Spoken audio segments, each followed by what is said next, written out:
Tonight, we gather under soft lamplight to unravel a story so peculiar, so unexpectedly carbonated, that you may find yourself questioning the very beverage sitting in your refrigerator at this moment. This is not a tale of gods or monsters, not a legend whispered through ancient temples or carved into forgotten stone. This is something stranger still. The story of how a bright orange soda, beloved by children and beachgoers worldwide, was invented in the shadow of the Third Reich during the most devastating war humanity has ever known. Yes, we are speaking of Fanta, that cheerful drink with its sunny logo and tropical flavors, the soda that tastes like summer afternoons and carefree youth. And yet, if you trace its lineage back through the decades, past the marketing campaigns and the global expansion, past the bright advertisements and the smiley mascots, you will find yourself standing in a dimly lit German factory in 1941, surrounded by the smell of desperation, boiled beet syrup, and the faint ghost of citrus that may or may not have ever existed. If you enjoy these strange journeys through the forgotten corners of history, perhaps you might consider joining us again for more tales that bubble up from the past. But for now, find yourself a comfortable position, perhaps adjust your pillow, let the weight of the day drain away from your shoulders, and prepare to drift through a story that is equal parts absurd, tragic, and strangely hopeful. Imagine, if you will, waking up tomorrow morning to discover that every ingredient you rely upon has vanished overnight. The coffee, gone. The sugar, rationed to the point of myth. The very idea of sweetness reduced to a memory passed between neighbors in hushed, nostalgic whispers. This was the reality for millions during the Second World War, and this was the impossible challenge handed to one particular beverage manager in Nazi Germany who was tasked with keeping a Coca-Cola factory operational without any of the ingredients that made Coca-Cola what it was. How does one create joy when joy itself has been rationed? How does one bottle refreshment when the shelves are bare and the supply lines have been severed by war? These are the questions that haunted the offices and factory floors of wartime Germany, and the answers, as you will see, were as strange and improvised as the times demanded. Let us begin in the year 1941. The world is fracturing along battle lines. Nations that once traded freely now eye each other across trenches and through the crosshairs of artillery. Germany, under the grip of the Nazi regime, has cut itself off from much of the world, and the world, in turn, has cut itself off from Germany. Trade routes that once carried exotic goods, sugar from distant plantations, coffee from tropical mountains, cola syrup from Atlanta, Georgia, all of these have been severed. The Atlantic Ocean, once a highway of commerce, has become a graveyard of ships and a barrier of silence. In this climate of isolation and scarcity, you are a manager, not a general, not a politician, but a beverage manager. Your office is cold, drafty, and smells faintly of burnt cabbage from the street below. Your desk is cluttered with ration forms, production reports, and letters from regional offices asking, demanding, pleading to know when the next shipment of Coca-Cola syrup will arrive. You stare at these letters with a growing sense of dread because you know the answer. The syrup is not coming. Not today, not next week, not ever, as long as this war continues. The Coca-Cola Company, headquartered in Atlanta, has lost contact with its German division. The cables have gone silent, the shipments have stopped. You are alone, cut off, and yet the factory still stands. The workers still arrive each morning, their faces gaunt, their shoes worn thin, but they arrive. The bottling machines still hum, or at least they try to, held together with improvised repairs and the prayers of overworked mechanics. And the people, the ordinary citizens of Germany, still crave something cold, something sweet, something that reminds them of a world that existed before the sirens and the rations and the fear. This is where our story truly begins. Not with a grand declaration or a flash of inspiration, but with a simple, impossible question. What do you do when you are asked to create something out of nothing? You begin, as all desperate ventures begin, by taking inventory. You walk the warehouse floors, past sacks of grain and barrels of unknown provenance, past shelves that should be full but now echo with emptiness. What remains? What can possibly be used? Your chemists, those weary men in stained aprons who have not had a proper night of sleep in months, gather around a table that wobbles on uneven legs. They present their findings with the enthusiasm of funeral attendants. There are apples, or rather the remnants of apples. The pomace, the pulp left behind after cider has been pressed, a wet, fibrous mass that smells faintly sweet and faintly like decay. There is whey, the translucent liquid byproduct of cheesemaking, nutritious perhaps, but utterly unappetizing on its own. There is beet sugar, gritty and brown, harvested from fields that were meant to feed soldiers, not satisfy civilian cravings. And there are scraps of orange peel from who knows where, scraps of flavor, scraps of hope. This is your palate. This is what you have to work with. And from this collection of agricultural leftovers and industrial waste, you are expected to craft a beverage. Not just any beverage, but something people will actually drink, something they will pay for, something that will keep your factory running and your workers employed, and, perhaps most importantly, something that will keep you from being arrested for economic sabotage or un-Germanic innovation. The pressure is immense, suffocating. You feel it in the way your supervisors glance at you when they think you are not looking. You feel it in the official letters that arrive with government stamps and language that is always polite but carries an unspoken threat. You feel it in the eyes of your workers, who depend on this factory not just for wages, but for a sense of purpose, a reason to believe that normal life, or something resembling it, can still exist. And so you begin to experiment. The chemists boil the apple pomace, trying to extract whatever sugars and flavors remain locked within the pulp.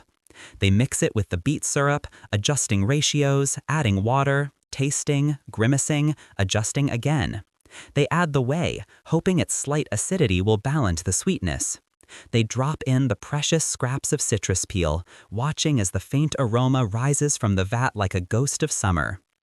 The first batches are, to put it kindly, not good.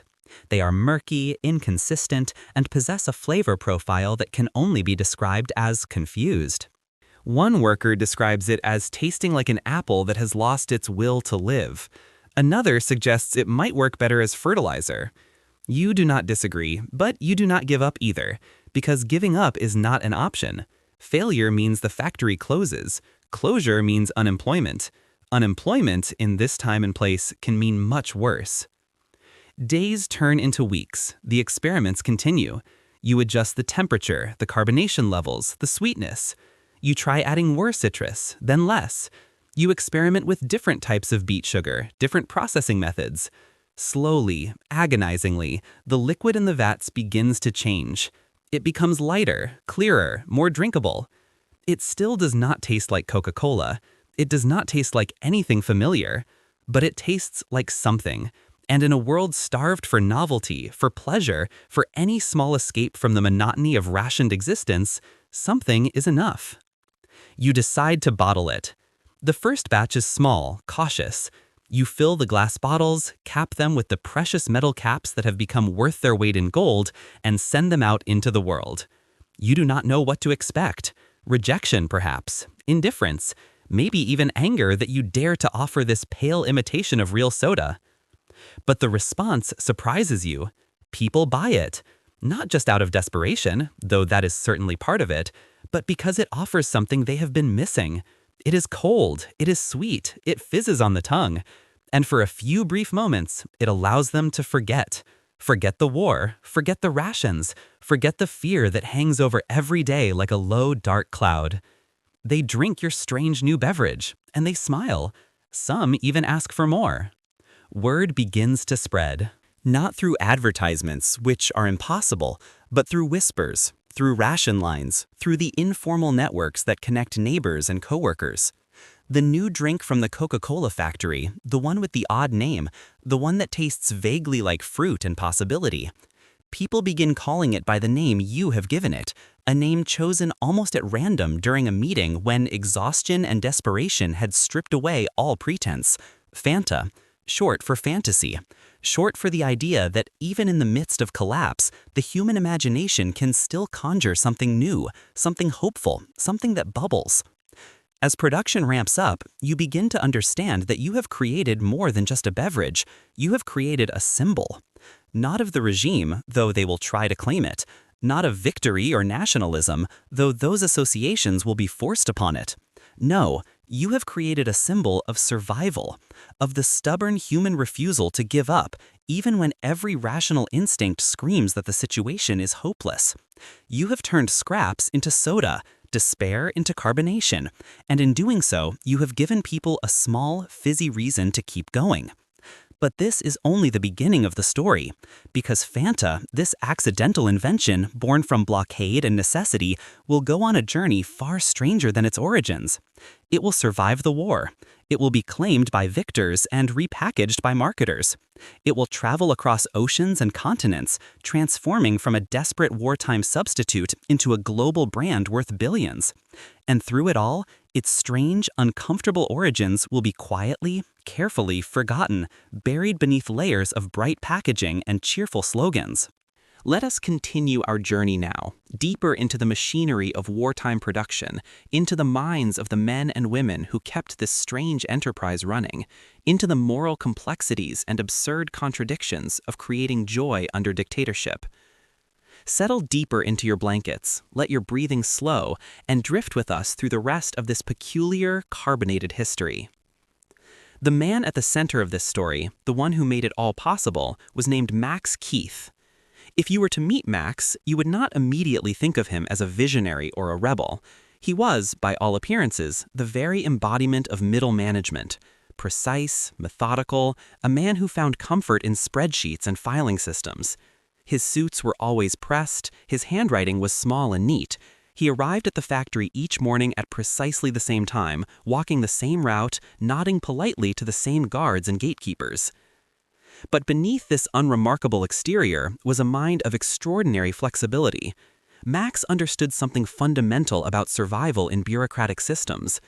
He understood that the key was not to be brilliant or bold, but to be indispensable and invisible.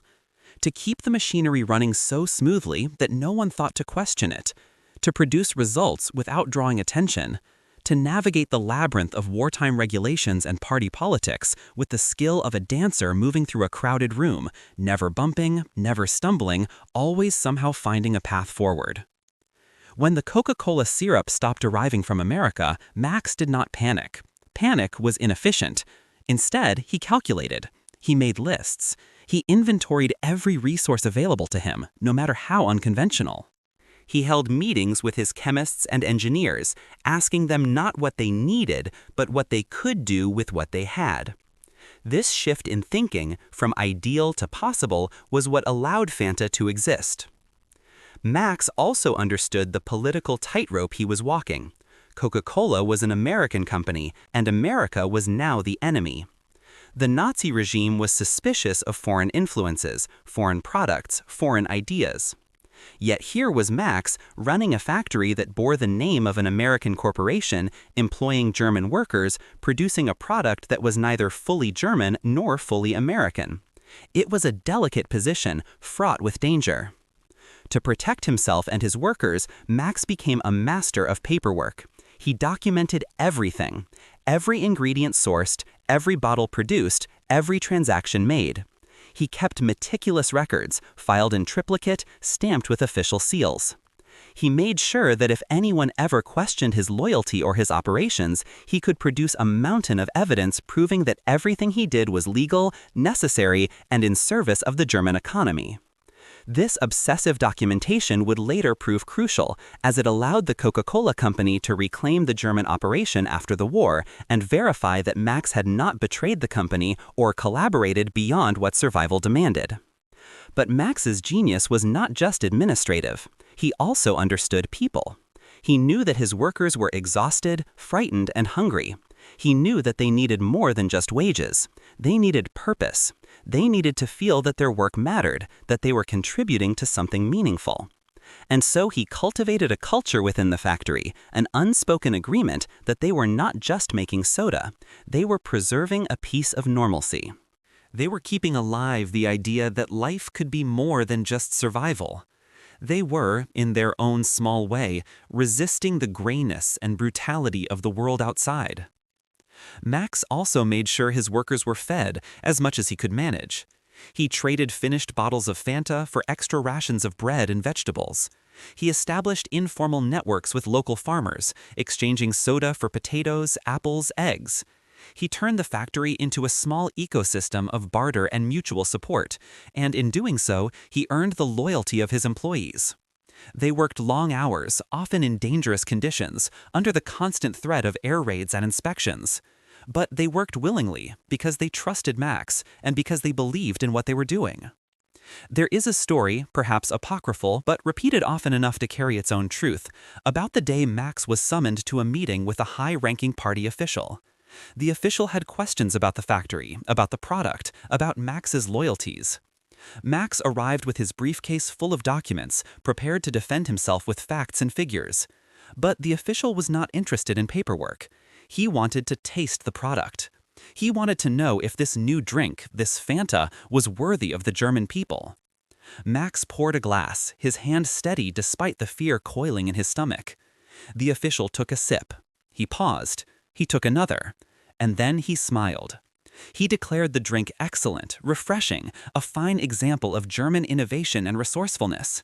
He ordered several cases for his own office and suggested that production be increased. Max nodded, thanked the official, and left the meeting with his heart still pounding, but his factory secure. This story, whether entirely true or embellished over time, captures something essential about Max Keith. He was not a hero in the traditional sense.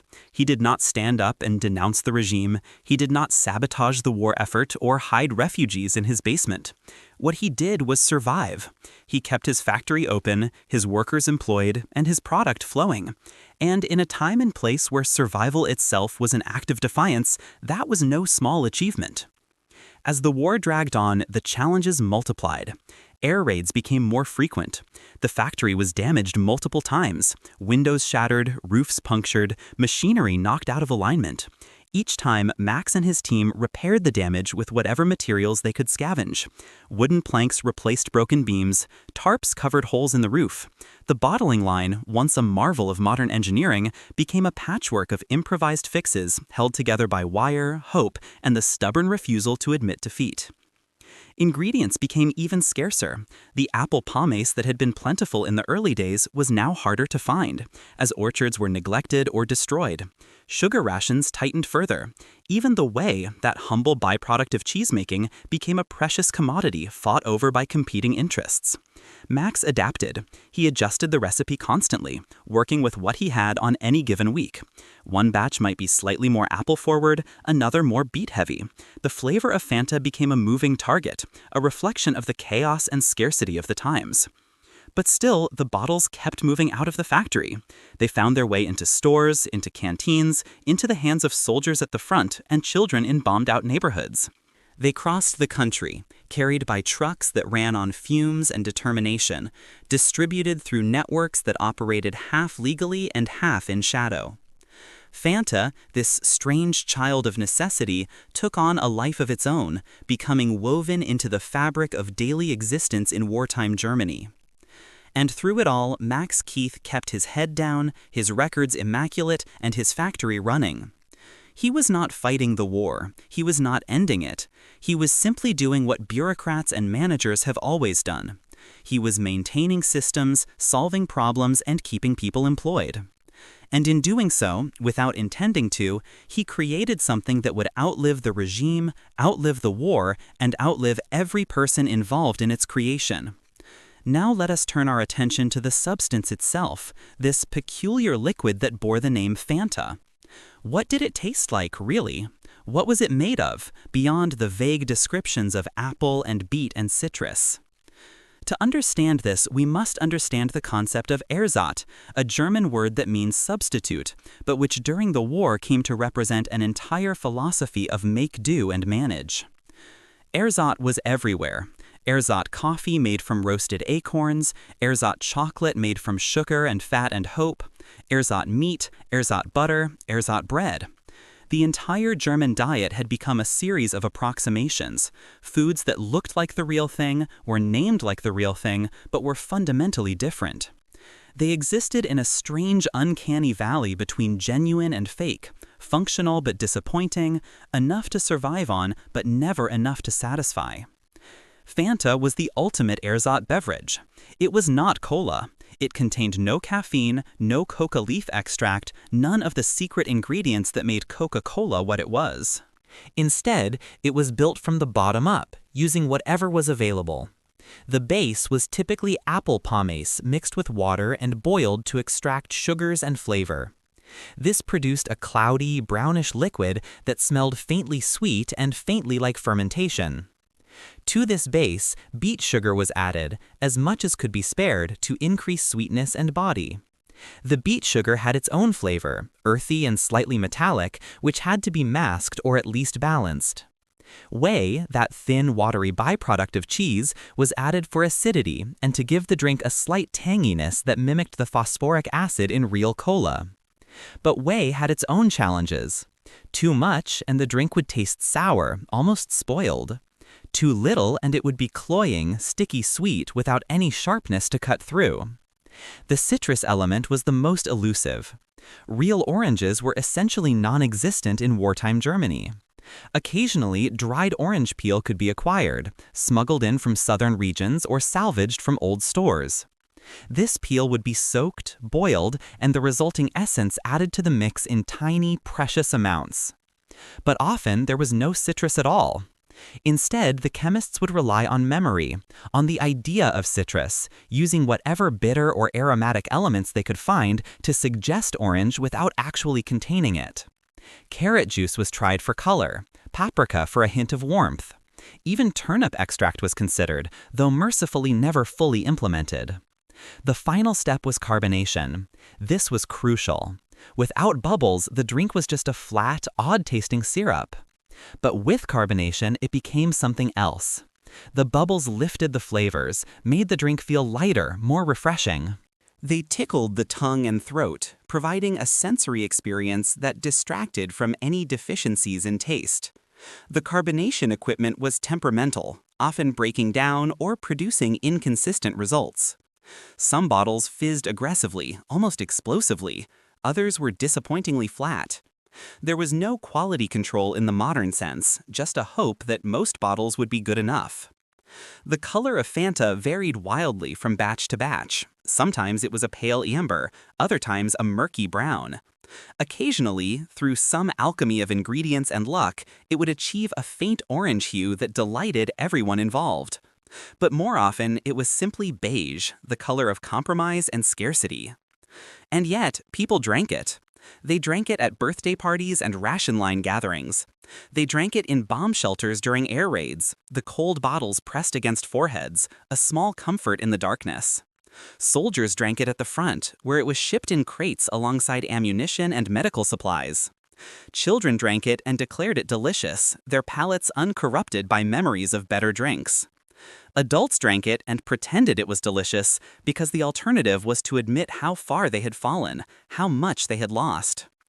There is something deeply human in this pretense, this collective agreement to see Fanta as a treat rather than a symptom.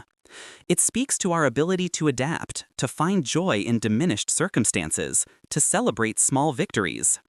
A cold bottle of Fanta, however strange its contents, was still a victory.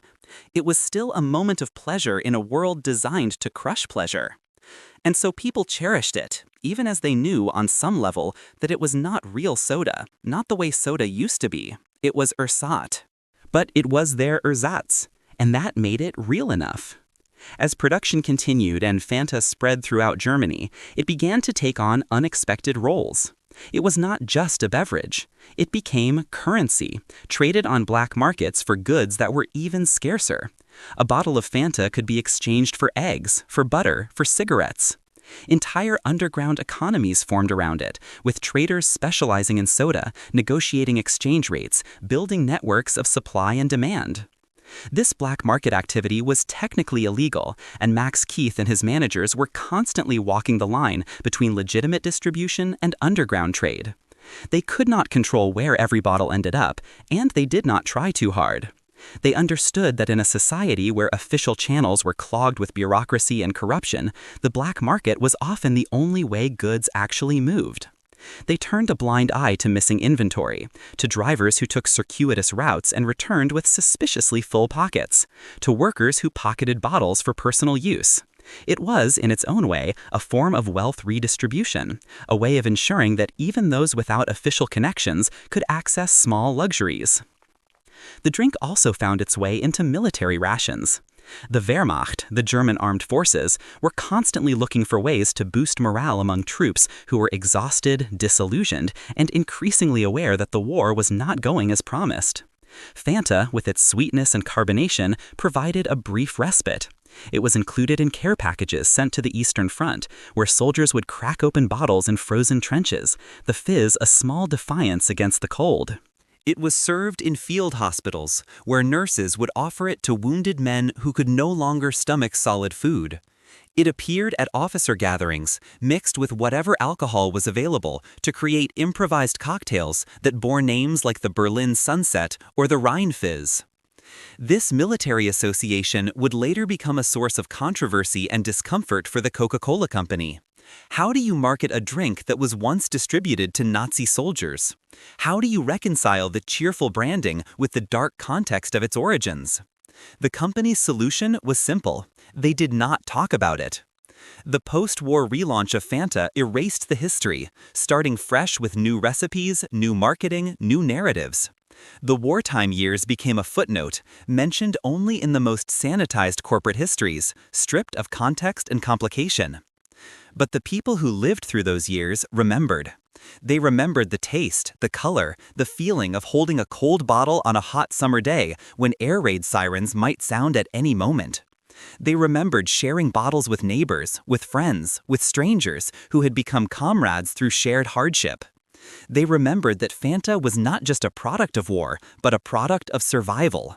And for some, that memory carried a bittersweet nostalgia, a longing not for the war itself, but for the strange, intense sense of community that crisis can create. As the war entered its final, desperate phases, the production of Fanta became increasingly surreal. The factory operated under near constant bombardment. The city around it crumbled, buildings reduced to rubble, streets cratered and impassable.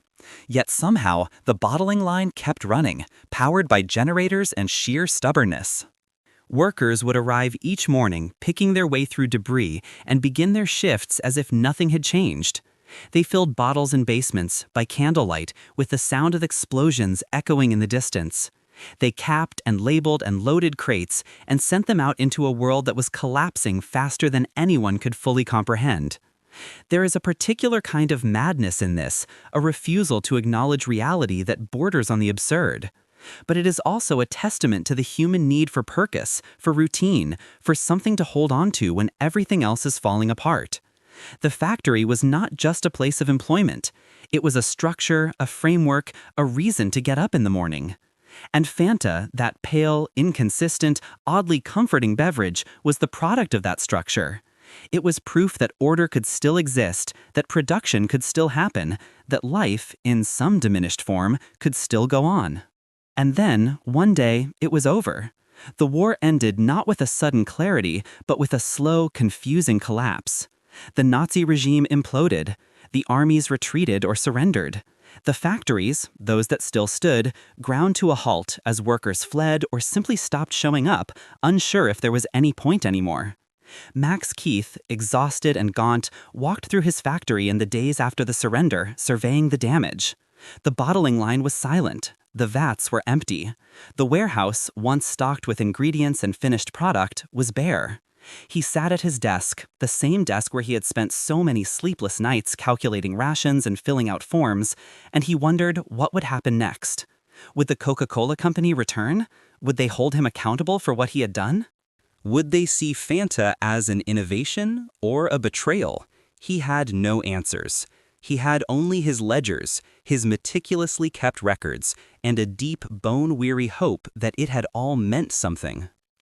The Allied forces arrived, and with them came investigators, auditors, men in uniforms and suits who wanted to understand what had happened here, in this factory, during the years of silence. Max presented his records. He explained the situation calmly, methodically, the same way he had run the factory. He showed them the ingredient lists, the production numbers, the distribution logs. He described the challenges, the scarcities, the impossible decisions. And slowly, the investigators began to understand. This was not a story of collaboration or profiteering. This was a story of survival. The Coca-Cola Company, when it finally re-established contact, was initially uncertain. There was talk of shutting down the German operation entirely, of starting fresh elsewhere. But then someone tasted the post-war batches of Fanta, the ones made with slightly better ingredients as supplies began to trickle back in. And they saw something, not just a drink, but a concept, a brand, a name that had survived the war and carried with it a strange kind of credibility. People knew Fanta, they remembered it, they associated it not with the regime, but with endurance. And so a decision was made. Fanta would be reborn, not as a German drink, but as a global one. The recipe would be completely reworked, using real oranges, real sugar, modern production methods. The branding would be bright and cheerful, designed to appeal to the post-war generation that wanted to forget the darkness and embrace the future. The wartime origins would be quietly set aside, acknowledged only in the vaguest terms, if at all. Max Keith remained with the company for many years, overseeing the German operations as they rebuilt and expanded. He never spoke much about the war years, preferring to focus on the work at hand. But those who knew him said he kept a single bottle of original Fanta on a shelf in his office, dusty and unopened, a reminder of what had been accomplished under impossible circumstances. Fanta, meanwhile, began its second life. It spread across Europe first, then to Latin America, Asia, Africa.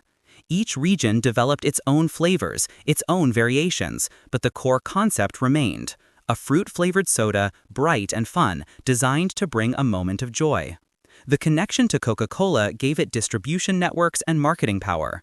Within a few decades, it was one of the most recognized beverage brands in the world, available in nearly every country, consumed by millions who had no idea of its origins.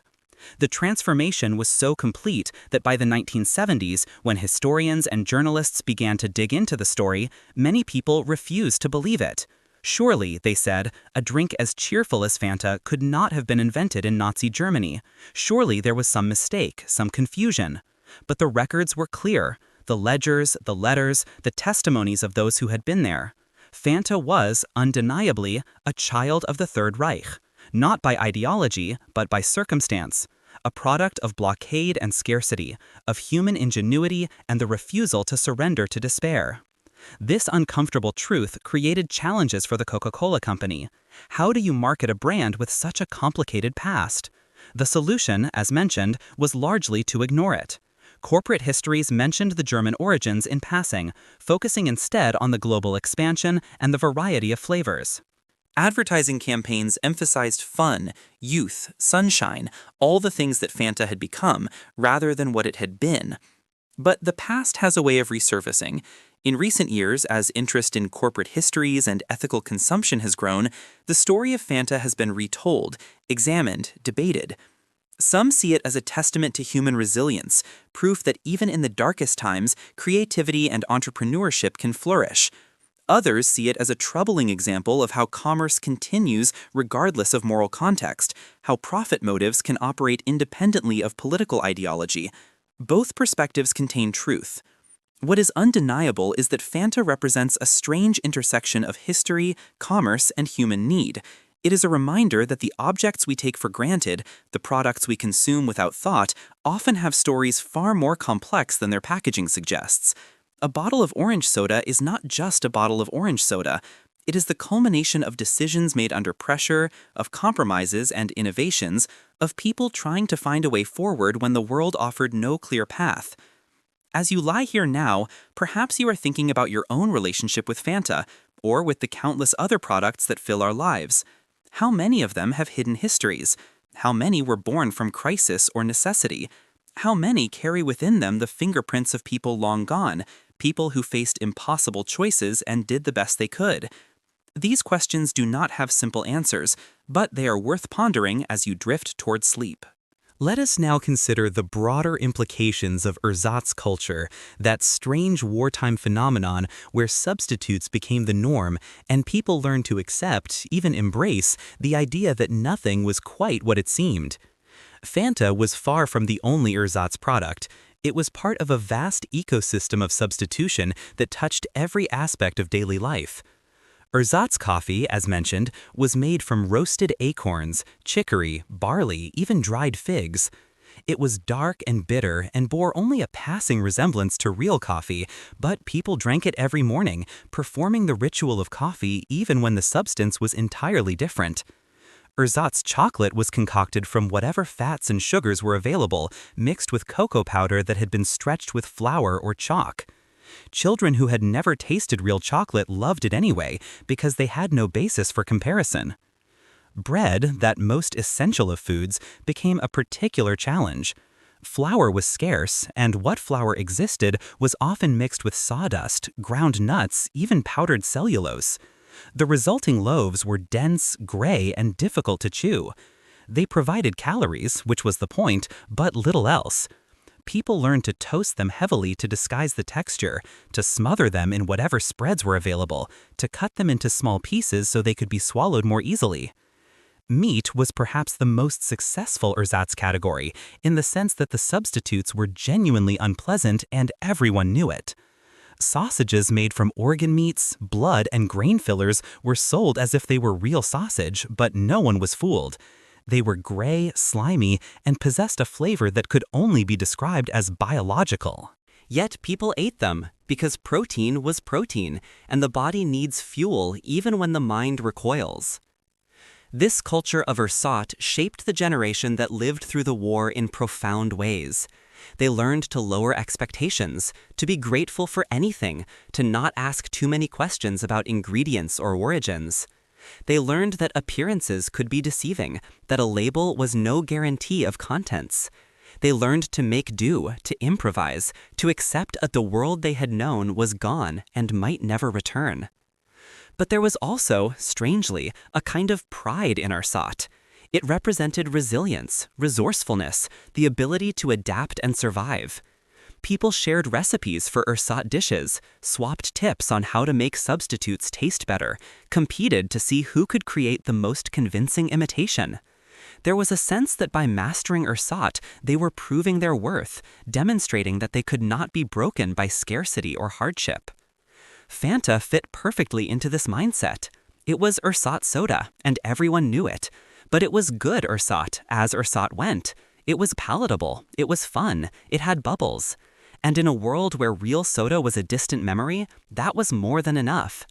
People did not drink Fanta wishing it were Coca-Cola. They drank it as Fanta, accepting it on its own terms, celebrating it for what it was rather than mourning what it was not. This ability to accept and even enjoy substitutes is in many ways a survival skill. It is the psychological equivalent of making do with limited resources. If you can train yourself to find satisfaction in the ersatz, then scarcity loses some of its power over you. You become less dependent on abundance, less vulnerable to deprivation. This is not to romanticize hardship, but simply to observe that humans are remarkably adaptable creatures, capable of finding contentment in circumstances that would seem unbearable from the outside. As the war ended and abundance slowly returned, the ersatz products began to disappear. Real coffee came back, real chocolate, real meat, real sugar, real everything. People abandoned the substitutes eagerly, rushing to embrace the genuine articles they had been denied for so long. Ersatz became a relic, a memory, something to be laughed about or shuddered over depending on one's perspective. But Fanta did not disappear. Unlike acorn coffee or sawdust bread, Fanta made the transition from ersatz to legitimate. It shed its wartime origins and emerged as something new, something that could stand on its own without apology. This transformation was possible because Fanta had always been more than just a substitute. It had been an innovation, a creation, something that had not existed before. It was not trying to be Coca-Cola, it was trying to be itself, and it succeeded. This distinction is important. Ersatz coffee was trying to be coffee and failing. Ersatz chocolate was trying to be chocolate and falling short. But Fanta, after the initial attempts to make it cola-like, became its own thing. It was orange or strawberry or grape. It was fruit soda, a category that existed independently of cola. And so when the war ended, Fanta could evolve rather than simply be replaced. The psychological shift here is subtle but significant. Ersatz implies inferiority, a second choice, something to be endured until the real thing returns. But a new product, even one born from necessity, can be accepted on its own merits. By rebranding Fanta as a fruit soda rather than a cola substitute, the Coca-Cola company allowed it to escape the stigma of ersatz and become something people actually wanted, not just something they settled for. This marketing genius, whether intentional or intuitive, is part of what made Fanta a success. The company understood that to sell the drink in a post-war world, they had to divorce it from its context. They had to make people forget that it was born from scarcity and see it as a product of abundance, and they succeeded brilliantly. Within a generation, Fanta was no longer associated with war or rationing or compromise.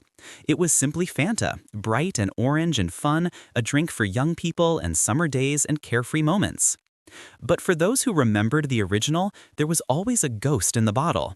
They could drink the new Fanta, enjoy its improved flavor, and still recall the old version, the cloudy beige liquid that tasted like apples and determination.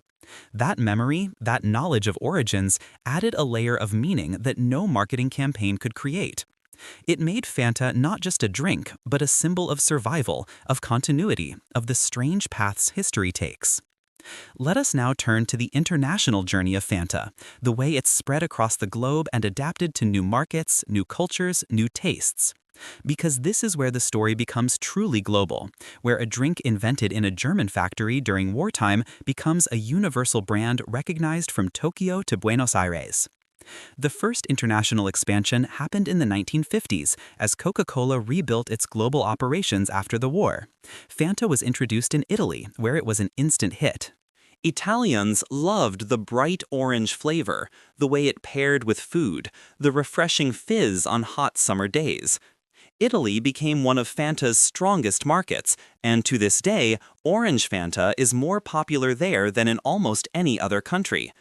The Italian version was formulated with real orange juice, giving it a more authentic citrus flavor than the German original. This set a precedent. Fanta would adapt to local tastes, using local ingredients when possible, rather than imposing a single global formula. In Latin America, Fanta exploded in popularity during the 1960s and 70s. The region had a strong tradition of fruit-flavored sodas, and Fanta fit perfectly into this landscape. Local flavors were developed: Fanta Maracuja in Brazil, Fanta Colita in Argentina, Fanta Pina in Mexico. Each was tailored to regional preferences, using fruits that were familiar and beloved. The brand became synonymous with fun, with beach culture, with youth and energy. Advertising campaigns featured bright colors, dancing, parties, all the elements of the good life that Fanta now represented. In Asia, Fanta took on yet another identity. Japan, with its love of novelty and limited edition products, became a testing ground for unusual flavors. Fanta grape, melon, lychee, even flavors like mystery white and premier orange that were only available for short periods. Japanese consumers embraced the variety, treating each new flavor as an event. The brand became associated with innovation and playfulness, appealing to a culture that valued both tradition and constant renewal. Africa saw Fanta arrive as part of the broader expansion of Western consumer goods in the post-colonial era. In many countries, it became one of the first mass-produced soft drinks widely available, competing with local beverages and often winning due to Coca-Cola's superior distribution networks. Orange Fanta became ubiquitous at markets, roadside stands, celebrations. It was affordable enough to be accessible, but foreign enough to carry a certain status.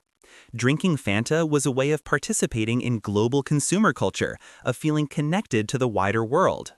Each region developed its own relationship with the brand, its own memories and associations. For Italian grandmothers, Fanta might evoke memories of Sunday lunches and family gatherings. For Brazilian teenagers, it might be linked to beach trips and first crushes. For Japanese salary workers, it might be the drink grabbed from a vending machine during a quick break. These personal, cultural connections gave Fanta a depth that transcended its origins. It was no longer a German drink or an American drink. It was everyone's drink, or at least everyone who wanted it. The Coca-Cola Company encouraged this localization, understanding that the strength of a global brand lies in its ability to feel local. They produced region-specific advertising, hired local celebrities, sponsored local events. They did not try to impose a single Fanta identity on the world. Instead, they allowed Fanta to be many things to many people, united only by the logo and the basic concept of fruit-flavored soda. This strategy worked remarkably well. By the 1980s, Fanta was available in over 180 countries, making it one of the most widely distributed beverage brands in the world. It had become, in many ways, more globally diverse than Coca-Cola itself, which maintained a more consistent flavor profile worldwide. Fanta's willingness to adapt, to change, to be different things in different places, gave it a flexibility that allowed it to thrive in vastly different markets. But this success also meant that the original story, the German wartime story, became even more distant and irrelevant. Why would a Brazilian teenager care about Nazi Germany? Why would a Japanese office worker need to know about beet syrup and apple pomace? The history was not useful for marketing, and so it was not told. Fanta became a brand without a past, or rather, a brand whose past had been carefully curated to remove anything uncomfortable or complicated. This erasure is understandable from a business perspective, but it raises interesting questions about memory and history. When does a product stop being defined by its origins? When does it become something new? Fanta in 2020 shares nothing with Fanta from 1943 except the name. The ingredients are different, the taste is different, the context is different. Is it still the same drink? Or is it simply a name that has been repurposed, a brand that has evolved so completely that it bears no real connection to its original form? These philosophical questions aside, the global success of Fanta represents a remarkable story of reinvention. A drink born from desperation and scarcity became a symbol of abundance and joy. A product of wartime Germany became beloved in peacetime Brazil, Italy, Japan, South Africa. It crossed borders, languages, cultures, adapting and thriving in each new environment. It proved that even the most unlikely origins need not determine destiny, that transformation is possible, that a brand, like a person, can grow beyond its past. As you continue to drift here, in the soft darkness of your room, perhaps you can appreciate this strange journey, from a bombed factory to a global empire, from cloudy beige liquid to bright orange sunshine, from ersatz substitute to genuine desire. Fanta's story is, in its own odd way, a story of redemption and renewal, a testament to the human capacity to create meaning and value even from the most unpromising materials.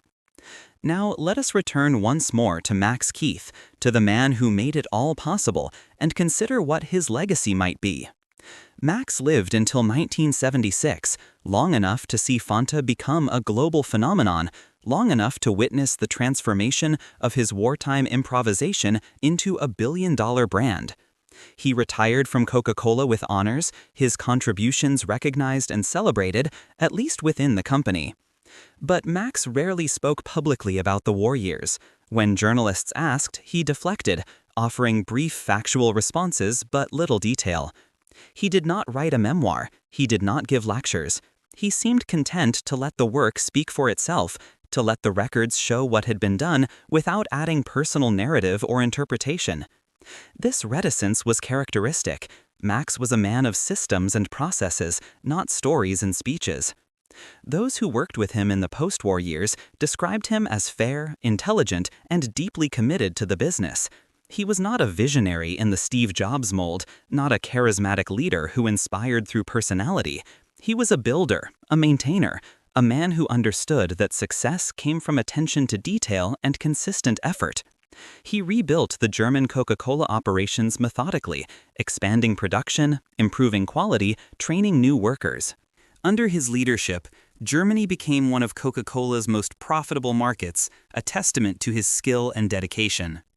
But there was also, some said, a sadness in Max, a weariness that never quite left him. He had lived through too much, seen too much, made too many compromises. He had kept a factory running under a regime he did not support, had produced a product that was consumed by soldiers and officials of that regime, had navigated a moral maze where every decision carried weight and consequence. He had done what he believed was right, had protected his workers and preserved something valuable, but the cost had been high, and it showed in his eyes, in the way he sometimes seemed to be looking at something far away, something no one else could see. Max Keith's legacy is complicated, as most legacies are. He was not a hero. He did not resist the Nazis in any meaningful way. He complied with their regulations, paid their taxes, even accepted their commendations when offered. But he was also not a collaborator in the sense of actively supporting the regime or benefiting from its crimes. He was, in the end, a man trying to do his job and protect his people in impossible circumstances. And by that measure, he succeeded. The question of how to judge such a person is not easy. We, looking back from a position of safety and hindsight, can see all the ways things might have been different. We can imagine bolder choices, braver stands. But we did not live in that time, did not face those pressures. Max Keith made the choices he made, and they allowed Fanta to exist, allowed his workers to survive, allowed a small piece of normalcy to persist in a world gone mad. That is worth something, even if it is not everything we might wish. In the decades since Max's death, Fanta has continued to grow and evolve. New flavors are introduced regularly, new markets are opened, new advertising campaigns are launched, each more colorful and energetic than the last. The brand has become associated with youth culture, with music festivals and extreme sports, with everything vibrant and alive. It is almost impossible to connect the bright, optimistic product of today with the gray, desperate product of 1943. And perhaps that is as it should be. Perhaps the greatest success is to transcend your origins so completely that they become irrelevant. But the historian in us, the part that values memory and context, resists this erasure. Because the story of Fanta is not just a corporate history, it is a human history. It is a story about what people do when everything is taken away, about how they adapt and survive, about how they find small joys in the midst of suffering. It is a story about the unexpected ways that history unfolds, about how a wartime emergency measure can become a peacetime luxury, about how the most unlikely beginnings can lead to the most surprising endings. And so we remember. We tell the story, even when it is uncomfortable, even when it complicates the simple narrative of progress and success. We honor the people who made Fanta, not because they were perfect, but because they were human. We acknowledge the context, the choices, the costs, and we recognize that every sip of Fanta, whether we know it or not, carries within it this history, this strange carbonated legacy of wartime Germany. As your breathing slows and your mind drifts toward sleep, let this story settle in your consciousness like the bubbles in a freshly opened bottle.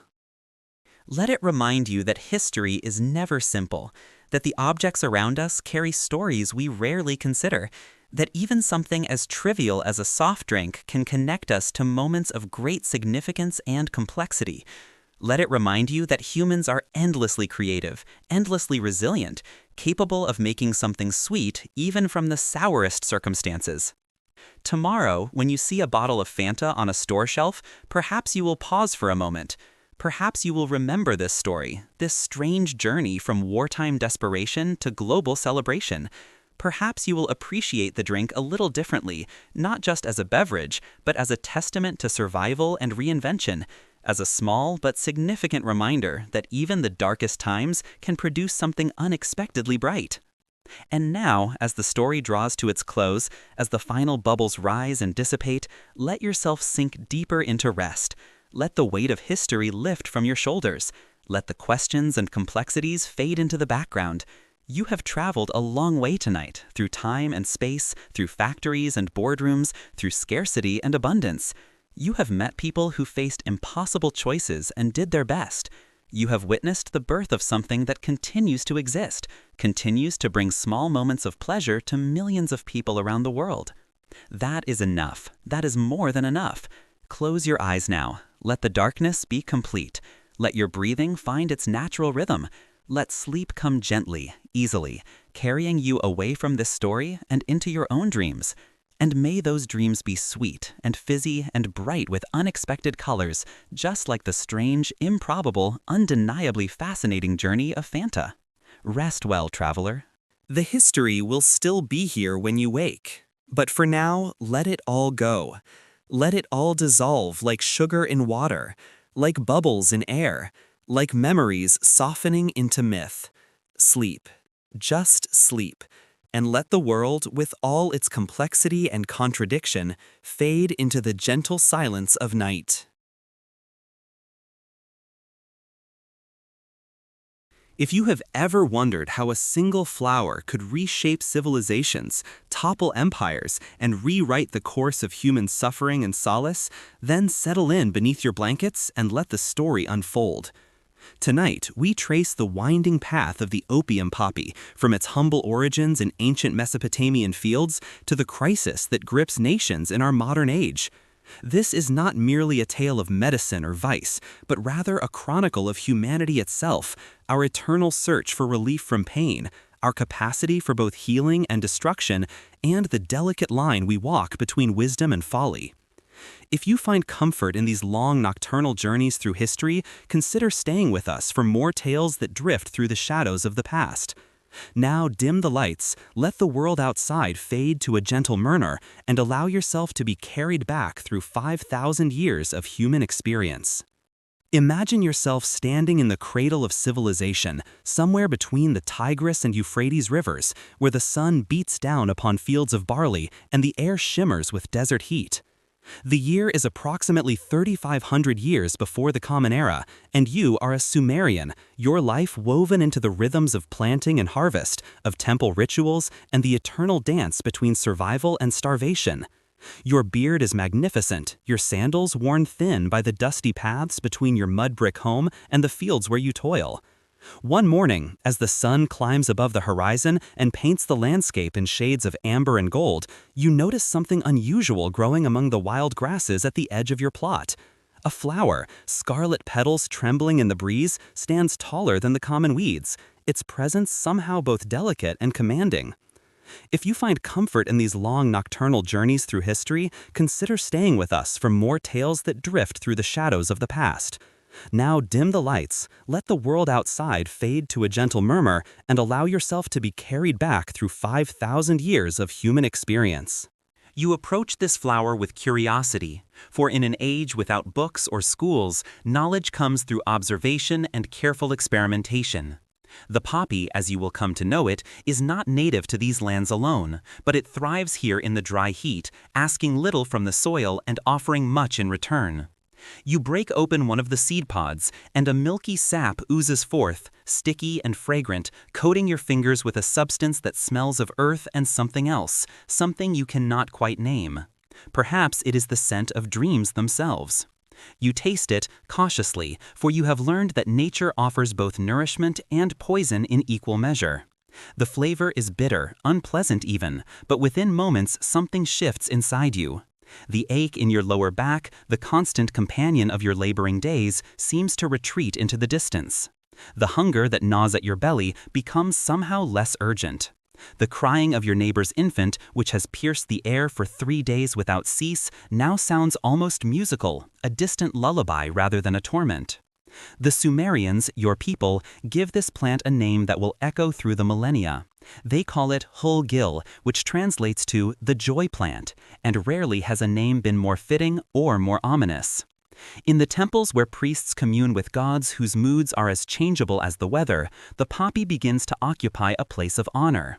It is grown in sacred gardens alongside the grain that sustains the body, for the priests recognize that sustenance comes in many forms. Clay tablets, those earliest attempts to capture human thought and preserve it beyond the limits of memory, begin to record the uses of this remarkable plant. Remedies for sleeplessness, for the deep sadness that sometimes descends upon the soul without warning, for the pains of the body that make each day a trial. The scribes press their wedge-shaped marks into wet clay, and in doing so, they create the first prescriptions, the first medical records of humanity's dance with the poppy. But knowledge, like the wind, does not respect borders or remain confined to a single place. The merchants who travel the rivers, carrying goods from city to city, from kingdom to kingdom, these early traders become the vectors of transmission for this botanical secret. Picture them, these bearded men with weathered faces and sharp eyes, loading their reed boats with jars of grain, bolts of woven cloth, and tucked discreetly among the cargo, small packets of dried poppy sap. They sail northward toward Anatolia, westward toward the Mediterranean coast, and everywhere they stop, they speak in hushed tones of this miracle substance from the south. Try this, they say, and funerals become bearable. Try this, and the grief that threatens to swallow you whole becomes something you can carry. Within a handful of generations, the poppy has spread across the known world like a whispered secret that everyone wants to hear. In Egypt, where the pharaohs rule from golden thrones and the dead are prepared for eternity with more care than the living, opium finds a new home. The Egyptians, never a people to do things by half measures, do not simply use the poppy as the Sumerians did. They refine it, ritualize it, and transform it into something that fits their cosmology of death and rebirth. Try this, they say, and funerals become bearable. Try this, and the grief that threatens to swallow you whole becomes something you can carry. Within a handful of generations, the poppy has spread across the known world like a whispered secret that everyone wants to hear. In Egypt, where the pharaohs rule from golden thrones and the dead are prepared for eternity with more care than the living, opium finds a new home. The Egyptians, never a people to do things by half measures, do not simply use the poppy as the Sumerians did. They refine it, ritualize it, and transform it into something that fits their cosmology of death and rebirth. They mix the sap with wine, creating elixirs that ease the pain of the dying and accompany the dead into their tombs, provisions for a journey beyond the reach of mortal understanding. The goddess Hathor, patroness of joy and music and intoxication, becomes associated with these preparations, and suddenly opium is not merely medicine but something touched by the divine. In the great houses of Thebes and Memphis, physicians with shaved heads and linen kilts begin to experiment with dosages and delivery methods. They record their findings on papyrus scrolls, noting which combinations work for which ailments, which strengths are appropriate for children and which for adults, though their understanding of safety is, by modern standards, terrifyingly optimistic. A typical entry might read, Day 4, patient continues to experience relief from back pain, though he now believes himself to be a crocodile and has attempted to live in the reflecting pool. Adjustment of dosage recommended. These early medical texts, part science and part hopeful guessing, establish protocols that will influence healing practices for thousands of years to come. The Assyrians, those fierce warriors who carve their victories into stone and brook no weakness, adopt opium with enthusiasm that borders on recklessness. They use it not only as a painkiller, but as a cure for hangovers, that universal human affliction that transcends culture and epoch. After nights of feasting and drinking beer that is more nutrition than intoxication, the Assyrian nobles wake to pounding heads and queasy stomachs, and they reach for the poppy, mixing it into morning tonics that allow them to face the day with something approaching dignity. The line between medicine and habit begins to blur, though no one has yet coined a word for addiction, and the concept remains as hazy as the smoke from oil lamps. By the time the Greeks enter this narrative, opium has become so widespread that it appears in their mythology and their medicine with equal prominence. Hippocrates, that towering figure who is often called the father of medicine, though he would likely be baffled and appalled by much of what modern medicine has become, includes opium in his pharmacopoeia. He prescribes it for ailments of the stomach, for melancholy, for the existential dread that comes from spending too much time thinking about death, which in ancient Greece is practically a national pastime. The Greeks, ever philosophers, contemplate the nature of the relief that opium brings. Is it true healing, they wonder, or merely the masking of symptoms? Is the peace it brings genuine or illusory? These questions, asked 25 centuries ago, remain unanswered today. In the symposiums, where Greek men recline on couches and debate the nature of reality while getting progressively more intoxicated, opium sometimes makes an appearance, mixed into the wine that fuels these philosophical marathons. The combination of alcohol and opium creates a state of consciousness that the participants describe as touched by the gods, a feeling of profound insight and connection that, in the clear light of morning, often proves to have been mostly nonsense. But in the moment, lying beneath painted ceilings and surrounded by the murmur of conversation, the partakers feel that they have glimpsed something true and beautiful beyond the veil of ordinary perception. It is perhaps the first recorded instance of humans using opiates not out of medical necessity, but in search of transcendence, a pattern that will repeat throughout history with varying degrees of success and catastrophe. Then come the Romans, and if the Greeks approached opium with philosophical curiosity, the Romans embrace it with their characteristic combination of engineering precision and complete lack of moderation. By the 1st century before the Common Era, Rome has grown from a collection of hills beside the Tiber into an empire that spans 3 continents. And with that growth comes both the wealth to indulge in exotic luxuries and the stress of managing an unwieldy colossus of conquest and bureaucracy. Opium, now called meconium in Latin, becomes as common in Roman households as olive oil or garum, that fermented fish sauce that Romans put on everything despite its smell suggesting that something has died and been forgotten in a jar. Roman physicians, most notably Galen, who serves as doctor to emperors and gladiators alike, write extensively about opium and its applications. Galen's medical texts, which will be considered authoritative for more than 1,000 years, include detailed instructions for using opium to treat headaches, insomnia, grief, dysentery, and what he describes as excessive emotional sensitivity, which seems to mean any feeling at all. His advice, use sparingly, is immediately ignored by almost everyone who reads it. Romans being Romans, they interpret medical guidelines as suggestions rather than rules, and soon opium is being added to bathwater, mixed into face creams, and incorporated into the kind of elaborate dinner parties where peacock tongues are served on silver platters and senators compete to see who can recline most languidly while discussing the finer points of Stoic philosophy. The Roman pharmacies, which line the forums of every major city, stock opium in various forms. There are powders to be mixed with wine, sticky black cakes to be dissolved in water, and ointments for rubbing into sore muscles or aching joints. The vendors, many of whom learned their trade through apprenticeship rather than formal education, dispense these substances with a casual confidence that would horrify modern pharmacists. A customer might walk in complaining of a stubbed toe and walk out with enough opium to tranquilize a war elephant, along with cheerful instructions to take it thrice daily until the moon is full or the toe stops throbbing, whichever comes first. Of course, not everyone in Rome is enthusiastic about this widespread embrace of opium. The Stoics, those philosophers who believe that virtue consists in accepting whatever fate brings without complaint or emotional excess, view reliance on external substances for inner peace as a kind of weakness. They argue, not unreasonably, that true strength comes from within, from the cultivation of rational thought and emotional resilience, not from drinking tinctures that make you forget why you were upset in the first place. But their voices, crying out for temperance and self-control, are largely drowned out by the majority who have discovered that life is simply more pleasant when filtered through a gentle opiate haze.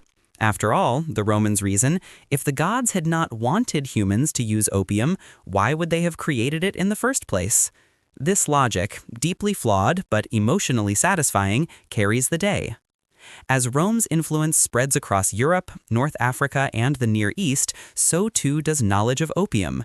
Legionnaires carry it in their packs, using it to treat battlefield injuries when proper surgical care is unavailable, or when the army surgeons, who are often recruited based on their willingness to saw through bone rather than any particular skill, prove more dangerous than the original wound. Merchants include it among the goods they trade, and slowly, steadily, the poppy puts down roots in new soils and new cultures, adapting to each place it arrives while retaining its essential nature, beautiful, useful, and quietly dangerous in ways that will not become fully apparent for centuries yet to come.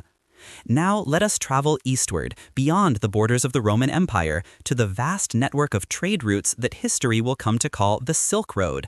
This is not a single road, but rather a web of paths stretching from the Mediterranean coast through Persia and Central Asia all the way to China, a distance so immense that few travelers ever complete the entire journey. Along these routes, carried on the backs of camels and horses, in the holds of ships that sail coastal waters, and in the packs of traders who speak a dozen languages and trust no one fully, move goods of every description. Silk from China, glassware from Syria, spices from India, and tucked among these more celebrated commodities, often unlisted on official manifests and undeclared to customs officials, opium. You are one of these merchants, let us say. A man of middle years with a sunburned face and a talent for negotiation that has kept you alive and reasonably prosperous despite the dangers inherent in your profession.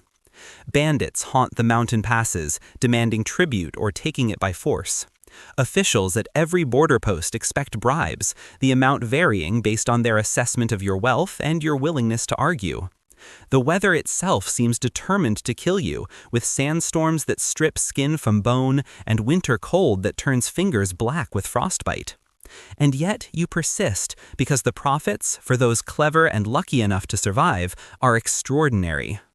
Your caravan consists of 30 camels, 15 men, and enough supplies to last 3 months if rationed carefully, or 2 months if morale needs boosting.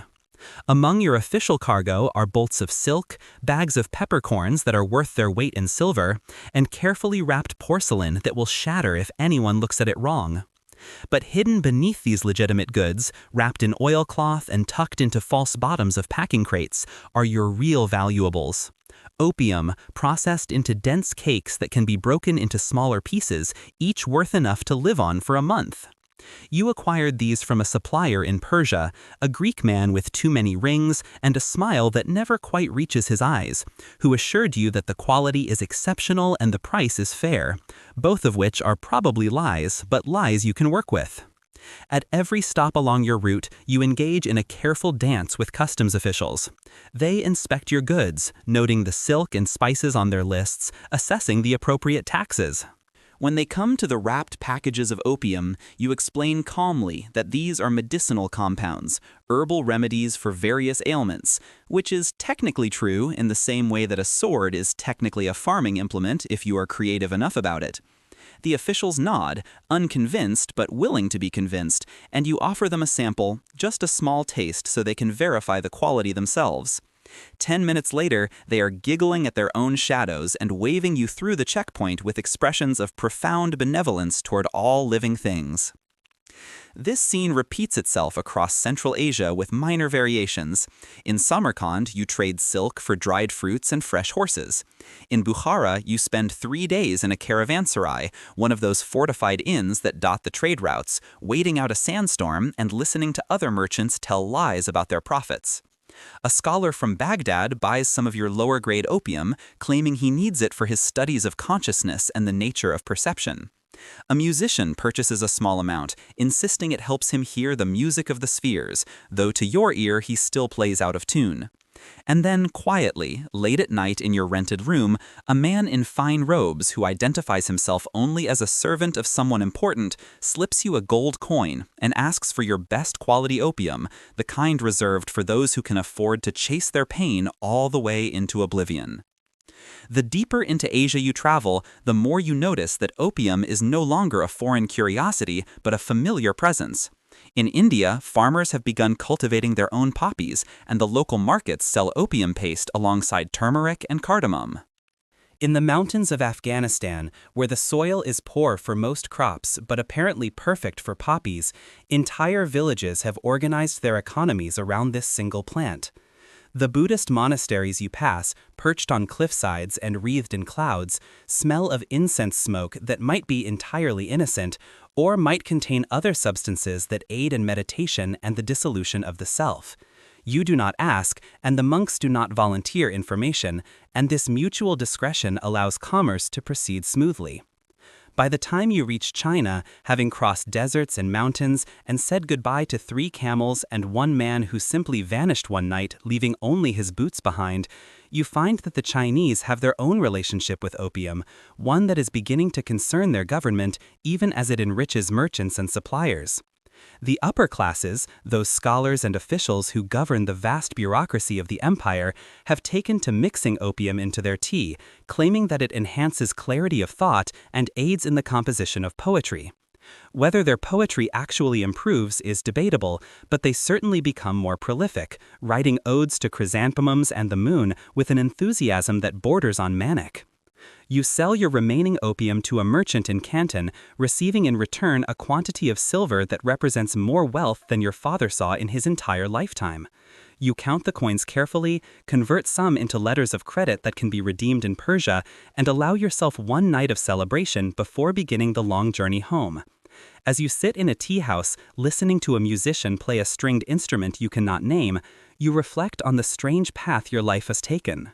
You traffic in a substance that brings relief and pleasure and problems in roughly equal measure, and while you do not consider yourself a moral man, neither do you think of yourself as evil. You are simply a link in a very long chain that stretches back thousands of years and will surely continue long after you have become dust. The poppy does not care about your philosophy or your nighttime doubts. It simply grows, blooms, and produces its precious sap, and humanity, ever resourceful and ever foolish, finds endless uses for it. Now let us shift our view to the Islamic world during its Golden Age, that remarkable period from roughly the 8th to the 13th centuries, when the cities of Baghdad, Damascus, and Cordoba became the intellectual centers of the world.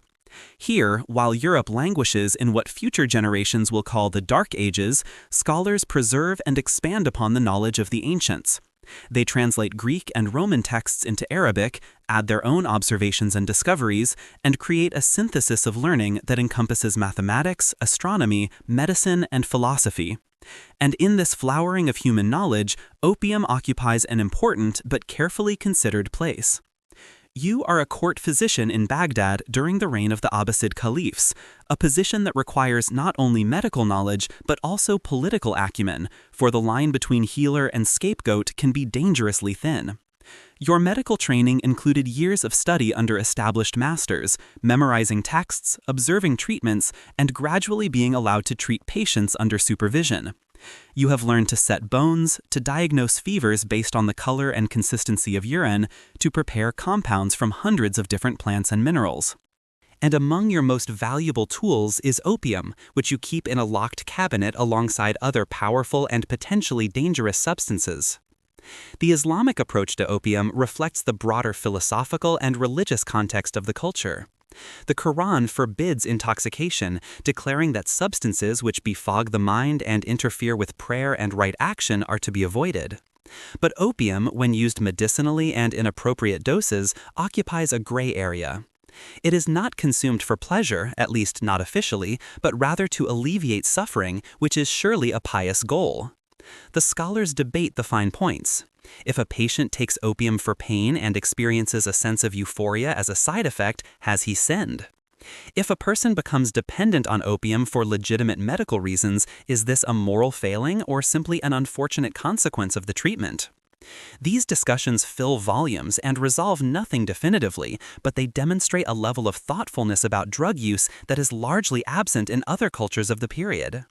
Avicenna, known in Arabic as Ibn Sina, is perhaps the most influential physician of this era, a man whose medical encyclopedia will be used in European universities for 600 years. In his writings, he discusses opium extensively, describing its effects, its uses, and its dangers. He recommends it for severe pain, for certain types of cough, for diarrhea and dysentery, and for conditions that we might now recognize as symptoms of mental illness, though he understands them in terms of imbalances of the bodily humors. His crucial advice is to use opium wisely, by which he means sparingly and with clear medical justification, a guideline that is much easier to state than to follow. In your own practice, you find yourself walking this fine line constantly. A merchant comes to you complaining of headaches so severe that he cannot work, cannot sleep, cannot function. You prepare a tincture of opium mixed with other herbs to mask the bitter taste, instruct him to take a small spoonful each evening, and warn him not to exceed this dose. He returns 2 weeks later, the headaches improved, but now requesting more of the medicine because he has discovered that it also helps him sleep and soothes his anxieties about his business. You refill his prescription, but with misgivings, sensing that you are not curing him so much as substituting one problem for another. The hospitals, or bimaristans, that are built in major Islamic cities during this period are architectural and institutional marvels. They have separate wards for different types of illness, gardens where patients can rest and recover, and staff that includes physicians, surgeons, pharmacists, and attendants. In the wing devoted to those suffering from mental disturbances, opium is used to calm patients who might otherwise harm themselves or others. And while this is certainly more humane than chaining them in dark cells, which is the European approach during the same period, it is not without its own problems. Some patients become so sedated that they exist in a twilight state, neither fully present nor entirely absent, and you wonder sometimes if this is truly better than the alternative. Outside the formal medical establishment, opium circulates in ways that are harder to track and control. Travelers bring it from India and Persia, merchants sell it in markets alongside more conventional wares, and in the private homes of the wealthy, it appears at gatherings where men discuss poetry and philosophy late into the night. The use is generally discreet, for there is social stigma attached to being known as someone who cannot function without chemical assistance, but it happens nonetheless. You hear stories, always secondhand and impossible to verify, of entire households where everyone from the master to the servants partake daily, where the work slows to a dreamy crawl and no one seems particularly concerned about it. The moral weight of your profession settles heavily on your shoulders some nights as you sit in your study, surrounded by texts in Arabic and Greek and Persian, trying to reconcile your desire to relieve suffering with your awareness that the tools you use can themselves cause harm. Medicine, you have come to understand, is not a pure science, but an art of compromise, of weighing benefits against risks, of making decisions with incomplete information, and hoping that you have done more good than damage. The poppy, beautiful and deadly, merciful and merciless, sits at the heart of this ambiguity. It is perhaps the perfect symbol of the medical endeavor itself, the attempt to intervene in natural processes and alter outcomes, an attempt that sometimes succeeds brilliantly and sometimes fails catastrophically, and often does a bit of both simultaneously. As the Islamic Golden Age gradually fades, worn down by invasions and internal conflicts and the simple entropy that affects all human civilizations, the knowledge preserved and created during this period does not vanish. It flows westward into Europe, carried by scholars and traders, and it will help spark the Renaissance, that rediscovery of learning and art that transforms European culture. And with that knowledge comes opium, old friend and old enemy, ready to shape a new chapter of history. Let us turn now to medieval Europe, that long period stretching from the fall of Rome to the beginnings of the modern world, a time when life is, in the famous phrase, nasty, brutish, and short, and when medical care is part faith healing, part guesswork, and part desperate hope. You are a monk in a monastery somewhere in what will eventually be called France, though in your time it is simply the territory of whichever lord or king currently claims authority over this particular patch of muddy fields and drafty castles. Your days follow a rhythm established by prayer and work. You rise before dawn to sing lauds, spend the morning hours copying manuscripts in the scriptorium, tend the monastery garden in the afternoon, and gather again for vespers as the sun sets. It is a life of routine and relative peace, isolated from the chaos that frequently engulfs the secular world beyond your walls. Among your many responsibilities is serving as the monastery healer, a role that fell to you not because of any particular aptitude or training, but simply because you could read Latin, and the previous monk who held this position died last winter of a fever that you were powerless to treat. Your medical knowledge comes from a few ancient texts, copied and recopied until the errors have multiplied beyond counting, and from the oral tradition passed down by healers, who themselves learned from other healers in an unbroken chain stretching back to antiquity. It is not much to work with, but it is what you have, and so you do your best. The monastery garden contains the usual herbs and plants that any medieval healer would cultivate: lavender for calming the nerves, rosemary for improving memory, chamomile for stomach ailments, and tucked in a corner where it receives full sun and is tended with particular care, a small patch of opium poppies. The abbot, a practical man who understands that idealism must sometimes bend before necessity, has given his blessing to growing these flowers, reasoning that if God placed healing plants on earth, it would be ungrateful not to use them. The fact that church authorities in Rome might take a dimmer view of this logic is a problem for another day, assuming Rome ever finds out, which it almost certainly will not, given that you are hundreds of miles from the nearest bishop and communication is sporadic at best.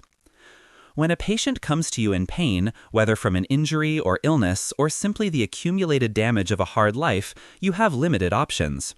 You can offer prayer, which costs nothing and occasionally seems to help, though whether through divine intervention or the placebo effect is beyond your ability to determine. You can apply poultices and ointments, hoping that the body's natural healing processes will take care of the rest. Or, for more severe cases, you can prepare an opium tincture, grinding the dried poppy heads into powder and steeping them in wine or ale until the liquid takes on a dark color and bitter taste. This remedy you dispense with a mixture of confidence and trepidation, for while you have seen it work wonders, easing pain and allowing sleep when nothing else would, you have also seen its dangers. A knight arrives at your gate one morning, having been unhorsed during a tournament and broken several ribs in the fall. He is pale with pain, each breath of visible agony, and his companions beg you to do something, anything to help him. You prepare a strong dose of your poppy tincture, warning him that it will make him drowsy and possibly cause strange dreams, and you watch as he drinks it down with a grimace.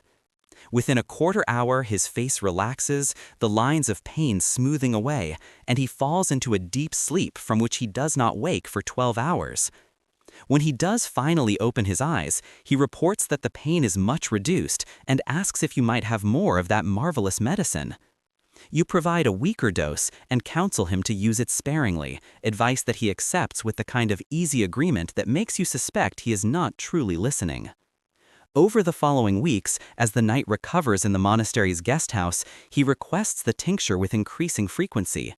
At first, he claims continued pain from his ribs, then difficulty sleeping, then a vague malaise that he cannot quite describe.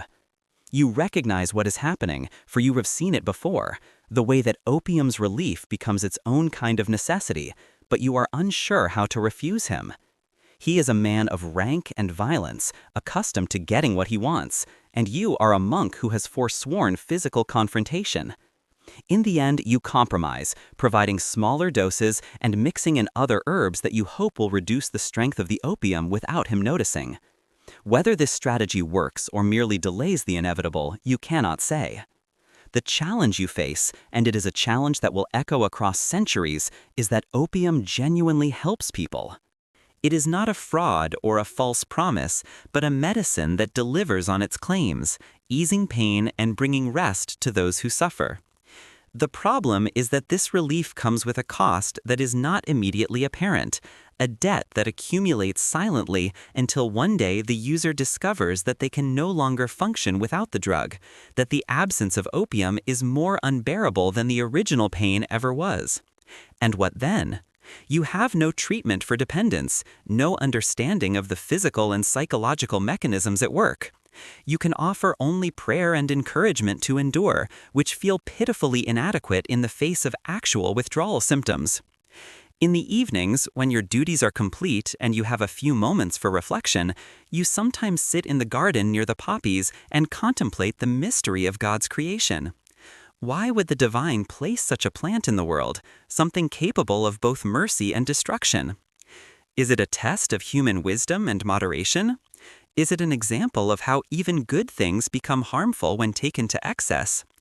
Or is it simply evidence that the world is more complicated than simple moral categories can encompass, that creation contains multitudes and contradictions, and that humans must navigate these complexities as best they can, with imperfect knowledge and good intentions? You do not reach any firm conclusions, but the questions themselves feel important, worth asking even if answers remain elusive. Centuries pass, and Europe stumbles toward modernity. The Renaissance brings new ways of thinking about the world, new attention to empirical observation and individual experience. Art and science begin to emerge from under the shadow of religious authority, though that shadow remains long and dark in many places.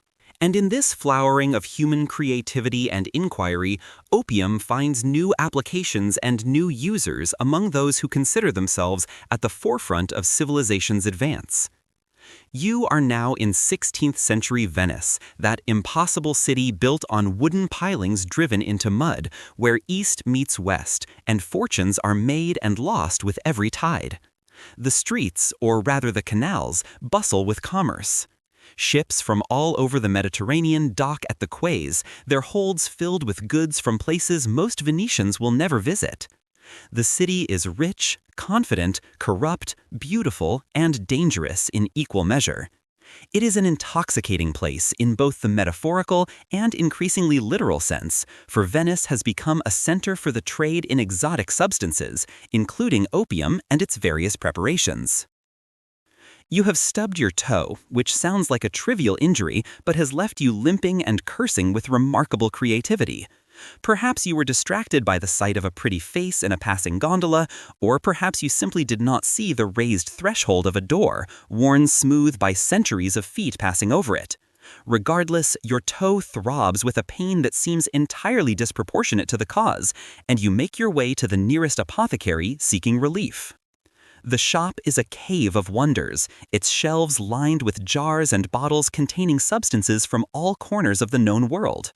The apothecary himself is a man of indeterminate age, with spectacles perched on his nose and ink stains on his fingers, suggesting that he spends as much time keeping records as mixing medicines. You explain your injury, and he nods sagely, disappearing into the back room and returning with a small vial of amber liquid. The shop is a cave of wonders, its shelves lined with jars and bottles containing substances from all corners of the known world. The apothecary himself is a man of indeterminate age, with spectacles perched on his nose and ink stains on his fingers, suggesting that he spends as much time keeping records as mixing medicines. You explain your injury, and he nods sagely, disappearing into the back room and returning with a small vial of amber liquid. This, he explains, is laudanum, a preparation invented by the great physician Paracelsus, consisting of opium dissolved in wine or brandy, along with various herbs and spices to improve the flavor and, supposedly, the effectiveness. He instructs you to take a small sip, no more than a teaspoonful, and assures you that your pain will soon vanish. You pay his fee, which is steep but not unreasonable given that you are in considerable discomfort, and you take your medicine right there in the shop, eager for relief. The taste is complex, bitter and sweet and burning all at once, and it leaves a warmth in your chest as it descends. At first, nothing happens, and you wonder if you have been cheated, but then gradually you notice that the throbbing in your toe is receding, being replaced by a gentle warmth that seems to spread through your entire body. The pain does not disappear entirely, but it becomes distant, something happening to someone else, and you feel a loosening of tension that you had not even realized you were carrying. Your shoulders drop, your jaw unclenches, and the world suddenly seems a more benign place than it did moments ago. You leave the apothecary feeling remarkably good, all things considered, and you find yourself unusually chatty with strangers, explaining your philosophy of life to a confused gondolier and complimenting a market vendor on the profound beauty of her cabbages. By the time you reach home, you are convinced that you have discovered something remarkable, a medicine that not only addresses physical pain, but also improves one's entire outlook on life. Over the following days, you find excuses to take more laudanum. Your toe still hurts, you tell yourself, and even after it heals, you discover other ailments that surely require treatment. A headache, difficulty sleeping, a vague sense of unease about the political situation. The apothecary is happy to refill your vials, and you are happy to pay him, and together you engage in a transaction that feels entirely innocent and reasonable to both parties. Laudanum becomes the wonder drug of the Renaissance and early modern period, spreading across Europe with remarkable speed. It is prescribed by physicians, sold by apothecaries, and carried in the pockets of nobles and commoners alike. The preparation is reasonably standardized, unlike the wildly variable opium tinctures of earlier eras, which means that doses are somewhat more predictable, though still subject to considerable variation depending on the strength of the opium used and the ratio of ingredients.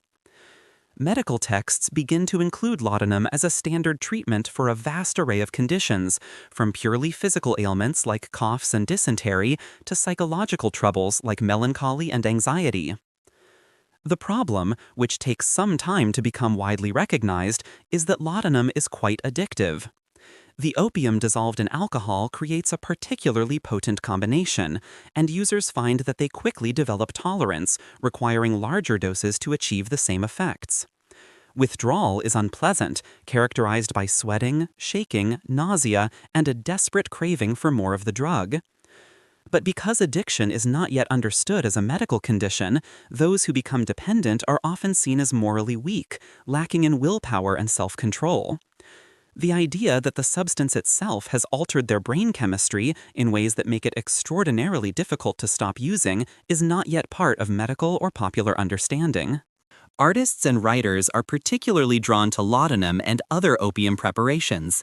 They claim, with varying degrees of justification, that these substances enhance creativity, allowing them to access parts of their minds that are normally closed off. The Romantic poets, who will dominate English literature in the late 18th and early 19th centuries, are notorious for their opium use. Samuel Taylor Coleridge writes Kubla Khan during an opium reverie, though he is interrupted before finishing and later claims he can no longer remember how the poem was supposed to end. Thomas de Quincey publishes Confessions of an English Opium Eater, a work that is part autobiography, part drug memoir, and part philosophical meditation on consciousness and addiction. It becomes a bestseller, and whether it serves as a warning or an advertisement is open to interpretation, for after its publication, laudanum sales increase rather than decrease.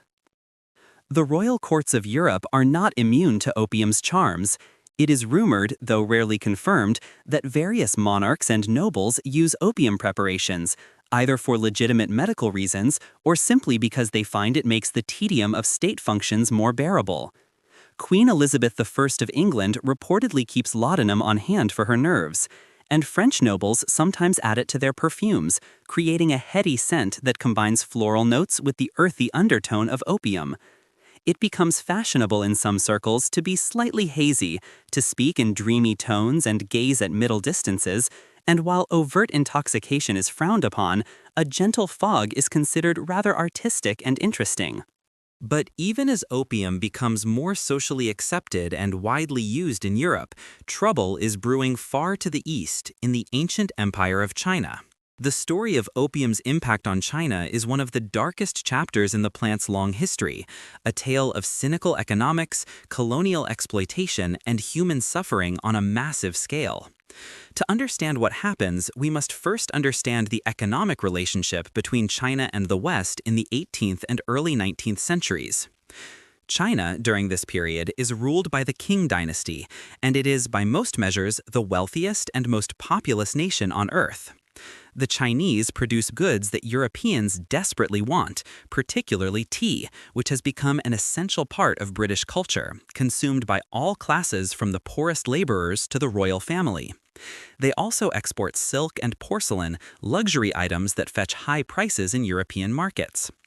The problem, from the European perspective, is that China has little interest in anything Europe produces. The Chinese already have all the manufactured goods they need, their crafts are generally of higher quality than European equivalents, and their culture views foreign products as barbarous and inferior. As a result, European merchants must pay for Chinese goods with silver, and this constant outflow of precious metal is becoming an economic problem, particularly for Britain. The British East India Company, a private corporation that effectively rules large parts of India as a colonial possession, identifies a solution to this trade imbalance. India, under British control, is an ideal place to grow opium poppies. The climate is suitable, the labor is cheap and essentially coerced, and the company has the power to force farmers to grow poppies instead of food crops. The opium thus produced is shipped to China and sold, often through smugglers and corrupt officials, since the Chinese government has banned opium imports. And the silver paid by Chinese buyers is then used to purchase tea and other goods. It is a triangular trade route that benefits British merchants enormously while creating addiction and social chaos in China.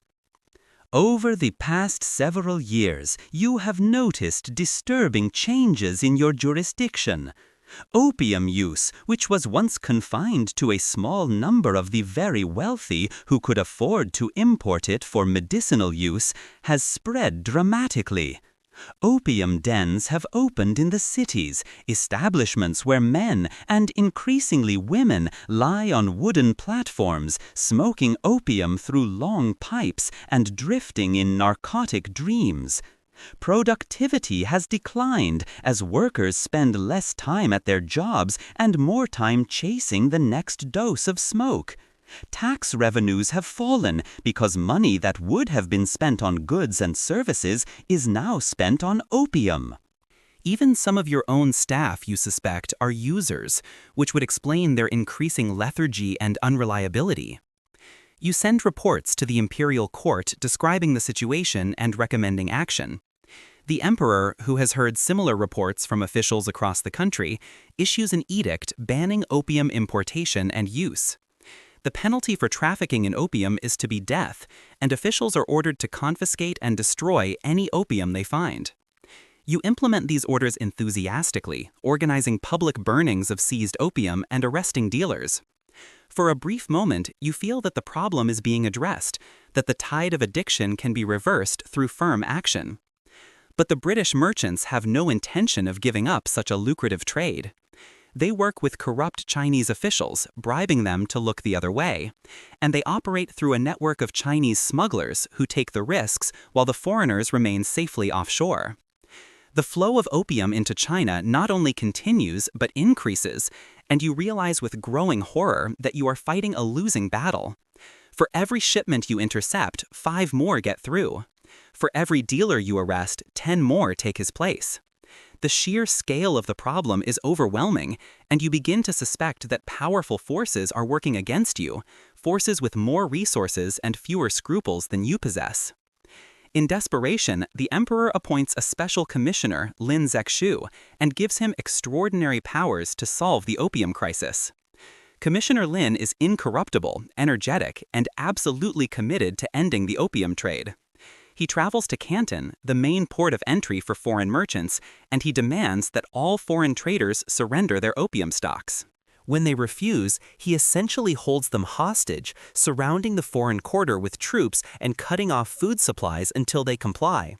Eventually, the British merchants hand over more than 20,000 chests of opium, each chest containing about 60 kilograms, a staggering quantity worth millions of pounds.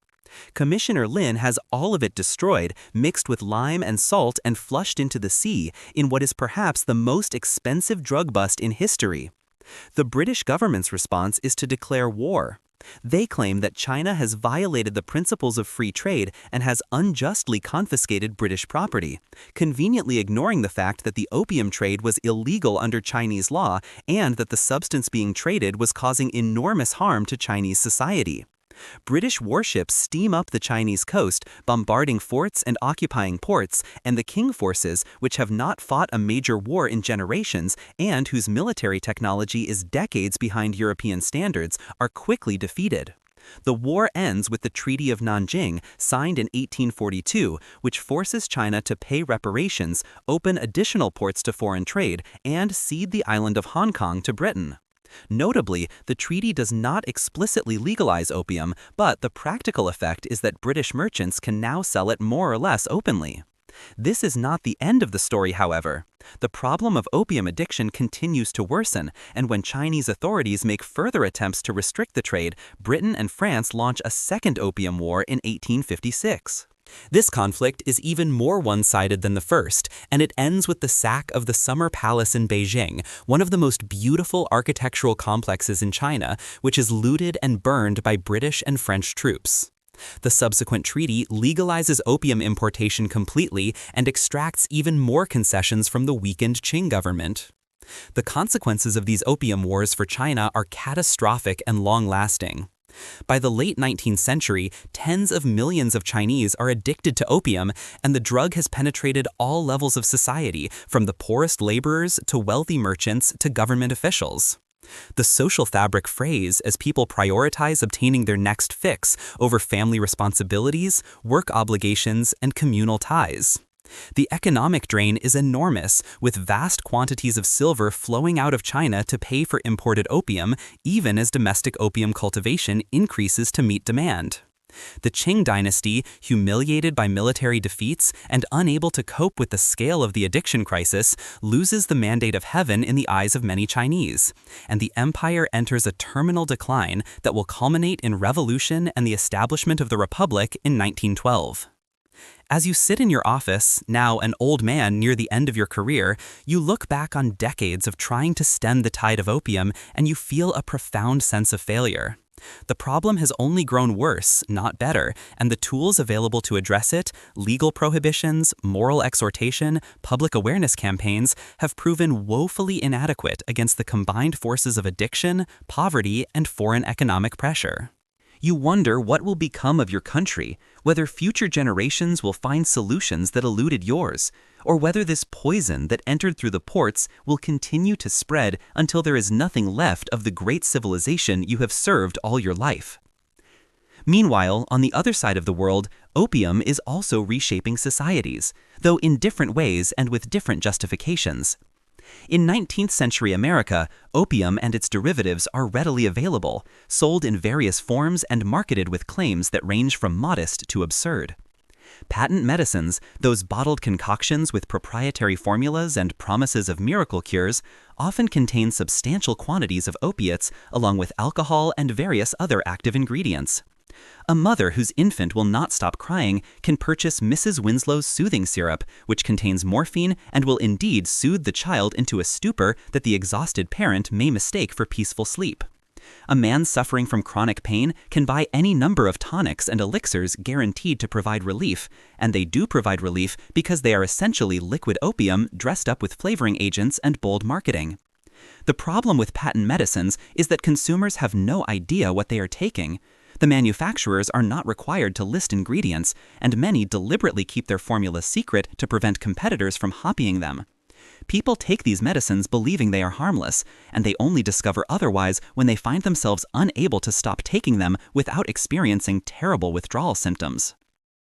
By the late 19th century, addiction to patent medicines is widespread, cutting across class and regional lines, affecting rural farmers and urban factory workers, respectable housewives and Civil War veterans whose battlefield injuries were treated with morphine and who never quite managed to stop using it. The American frontier, that mythical space that looms so large in the national imagination, has its own complicated relationship with opium. You are a cowboy, or perhaps a prospector, or maybe a settler trying to scratch out a living from unforgiving land. Life is hard in ways that are difficult for later, more comfortable generations to fully appreciate. There are no doctors for hundreds of miles, no hospitals, no emergency services of any kind. If you get sick or injured, you treat yourself with whatever is at hand, and you hope for the best. The general store in the nearest town stocks a limited selection of medicines, mostly patent remedies with impressive names and vague claims. Among these is inevitably some form of opium, perhaps labeled as Dr. McGillicuddy's celebrated calming cough pellets, or Hamlin's wizard oil, or any of 100 other creative names. You purchase a tin of lozenges that promise to soothe coughs and calm nervous afflictions. The taste is medicinal but not unpleasant, like horehound candy with a slightly bitter aftertaste. You find that they do indeed help with your cough, the result of too many nights sleeping rough in damp conditions, but they also help with your general mood, taking the edge off the loneliness and monotony of frontier life. You begin taking them more regularly, one with breakfast to face the day, another at lunch when the heat and the flies become oppressive, a third before bed to quiet the thoughts that otherwise keep you awake. You do not think of yourself as addicted, a word that in any case has not yet entered common usage in the sense we understand it today. You are simply using medicine as directed, or perhaps slightly more than directed, but surely there is no harm in that. The mining camps and boomtowns that spring up wherever gold or silver is discovered are rife with opium use. Miners, who work in dangerous conditions for long hours and often suffer injuries, use opiates to manage pain and exhaustion. Prostitutes, trapped in a brutal existence with few options for escape, use opium to numb themselves to their circumstances. Gamblers and drifters, men without roots or futures, smoke opium in dens that exist on the margins of these marginal societies. The line between use and abuse, between medicine and vice, is blurry and perhaps meaningless in places where simply surviving until tomorrow is an achievement. Chinese immigrants, who come to America in large numbers during the 19th century to work on railroads and in mines and laundries, bring with them their own opium practices, and they establish opium dens in the Chinatowns that form in many cities. These dens become objects of fascination and moral panic for white Americans who view them as sites of depravity and corruption, conveniently ignoring the fact that white Americans are consuming vast quantities of opiates in their own preferred forms. The association of opium with Chinese immigrants contributes to racist policies and attitudes, and some of the first drug control laws in the United States are explicitly aimed at Chinese opium smoking while ignoring the opiate content of patent medicines marketed to white consumers. By the beginning of the 20th century, a reform movement has begun to gain momentum. Journalists, doctors, religious leaders, and social reformers are calling attention to the problem of opiate addiction and demanding government action. Upton Sinclair's novel The Jungle, while primarily focused on the meatpacking industry, also touches on patent medicine fraud. Samuel Hopkins Adams publishes a series of articles titled The Great American Fraud, exposing the dangers of patent medicines and the false claims made by their manufacturers. The American Medical Association, which is working to establish medicine as a regulated profession with clear standards and ethics, supports efforts to control opiate distribution and use.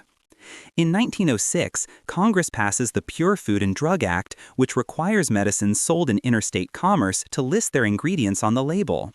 This is a revolutionary change, for it means that consumers can now see exactly what they are taking, and many are shocked to discover that their favorite tonic or soothing syrup contains substantial amounts of opium or morphine or cocaine, another plant-derived drug that has been widely used and is beginning to cause similar problems. Sales of many patent medicines drop precipitously once their contents are revealed, suggesting that consumers were not seeking intoxication but genuinely believed they were taking harmless herbal remedies. But labeling requirements alone do not solve the problem of addiction. Many people who have been taking opiate-containing medicines for years find that they cannot stop without experiencing severe withdrawal symptoms, and the medical profession is only beginning to understand addiction as a medical rather than moral issue. Some doctors try to help addicted patients by gradually reducing their doses, a tapering approach that is basically sound but requires patience and cooperation that not all patients can maintain.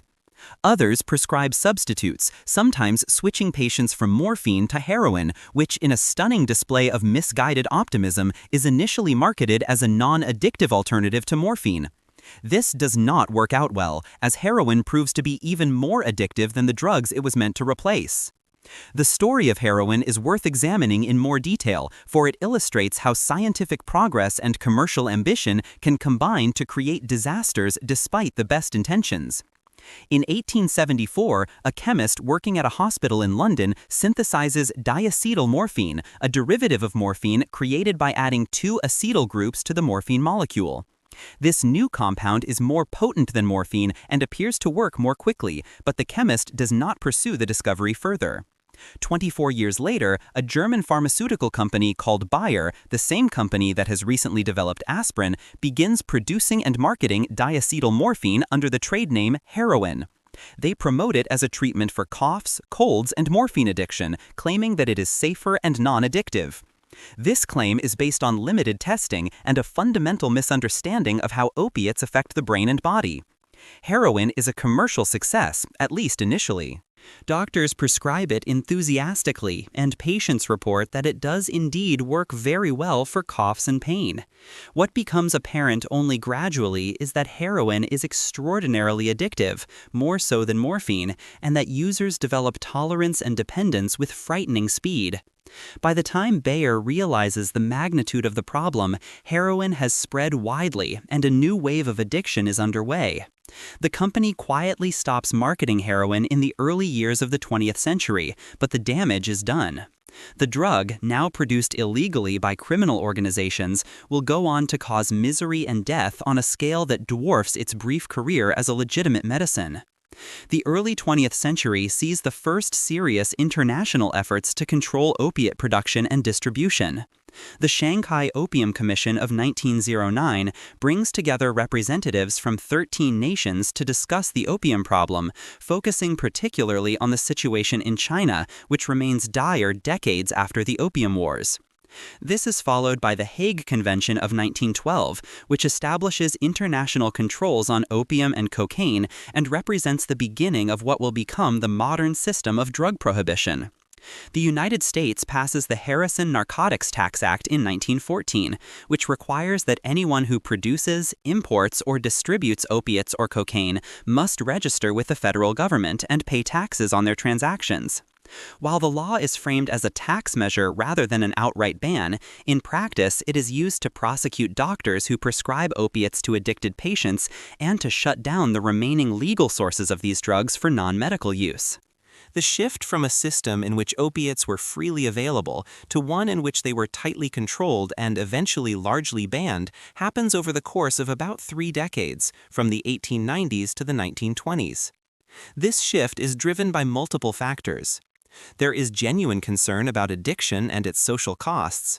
There is moral panic fueled by racist attitudes toward Chinese immigrants and, later, toward African Americans and other minorities who are portrayed, usually falsely, as major users of these drugs. There is the professionalization of medicine, with doctors seeking to establish their authority and eliminate competition from patent medicine vendors and other irregular healers. And there is the growth of the federal government's power and its willingness to involve itself in areas of life that had previously been considered private matters. The consequences of prohibition are complex and not always what its advocates expected. Making opiates illegal does reduce use among some segments of the population, particularly the middle class and respectable working class who are unwilling to break the law or associate with criminal elements. But it does not eliminate demand, and where there is demand and a commodity is illegal, criminal organizations move in to meet that demand. A black market in opiates develops, with heroin emerging as the drug of choice because it is potent, portable, and profitable. The price rises dramatically compared to what the same drugs cost when they were legal, and users often turn to crime to support their habits. Addiction, rather than being treated as a medical problem, is increasingly treated as a criminal matter, with users arrested and incarcerated rather than offered treatment. Now we must return to the international stage and examine how opium shaped geopolitics in the 20th century, particularly in Asia. The story of the Golden Triangle, that region where the borders of Laos, Burma, and Thailand meet, illustrates how drug production can become intertwined with war, politics, and the Cold War struggle between superpowers. You are a CIA officer operating in Laos during the 1960s, a period when the United States is deeply involved in the Vietnam War and is conducting a secret war in neighboring Laos to prevent communist forces from using that country as a supply route.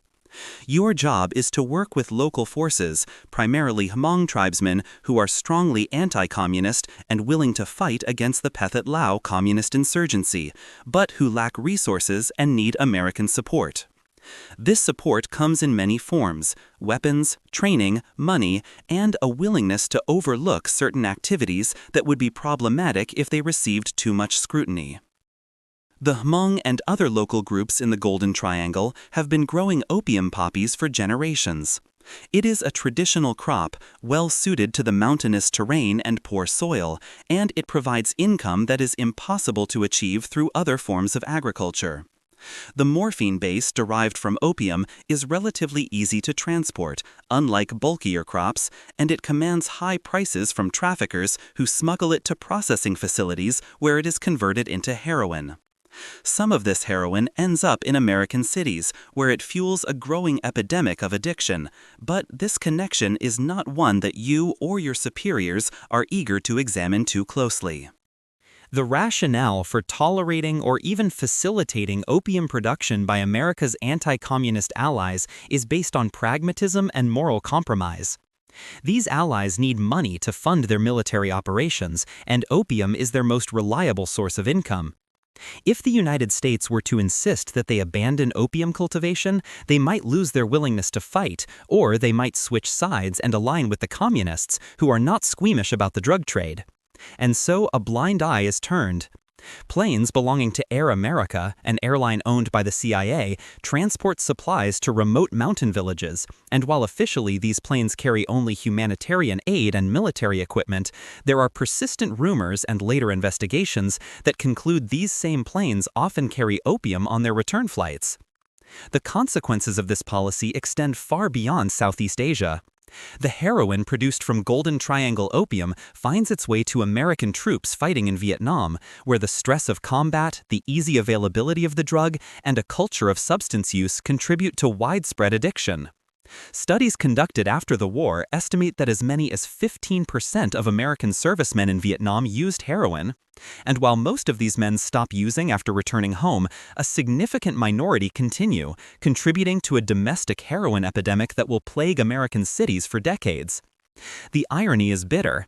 America fights a war ostensibly to defend freedom and democracy, and in the process it enables a drug trade that will cause tremendous suffering to its own citizens.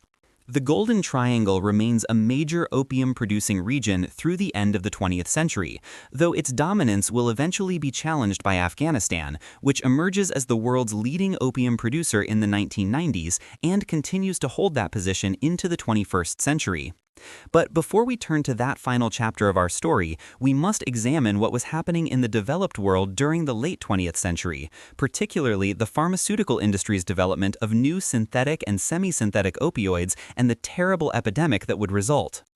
The story of the opioid crisis that begins in the 1990s and continues to devastate communities today is in many ways a story of déjà vu, of lessons not learned from history, of overconfidence in medical science, and of the dangers that arise when profit motives override concerns about patient welfare.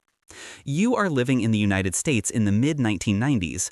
Your life is reasonably comfortable, your problems are manageable, and you have no reason to think that a visit to the doctor for chronic back pain is about to set you on a path that will consume your life. The doctor, a well-meaning professional who has been trained to take pain seriously and to treat it aggressively, prescribes a medication called OxyContin. This is a time-release formulation of oxycodone, an opioid pain medication that has been around since 1916, but which has been reformulated by Purdue Pharma into a pill that is supposed to provide 12 hours of steady pain relief. The company has mounted an aggressive marketing campaign, sending sales representatives to doctors' offices across the country, hosting conferences at luxury resorts where physicians are wined and dined and educated about pain management, and distributing literature that emphasizes the safety of opioid medications when used as prescribed for legitimate medical purposes. The key claim that Purdue makes, and which its sales force repeats countless times to doctors, is that OxyContin has a low potential for addiction because the time-release formulation provides steady levels of the drug in the bloodstream rather than the peaks and valleys associated with immediate-release formulations. This claim is based on questionable evidence and represents a catastrophic misunderstanding or deliberate misrepresentation of addiction science.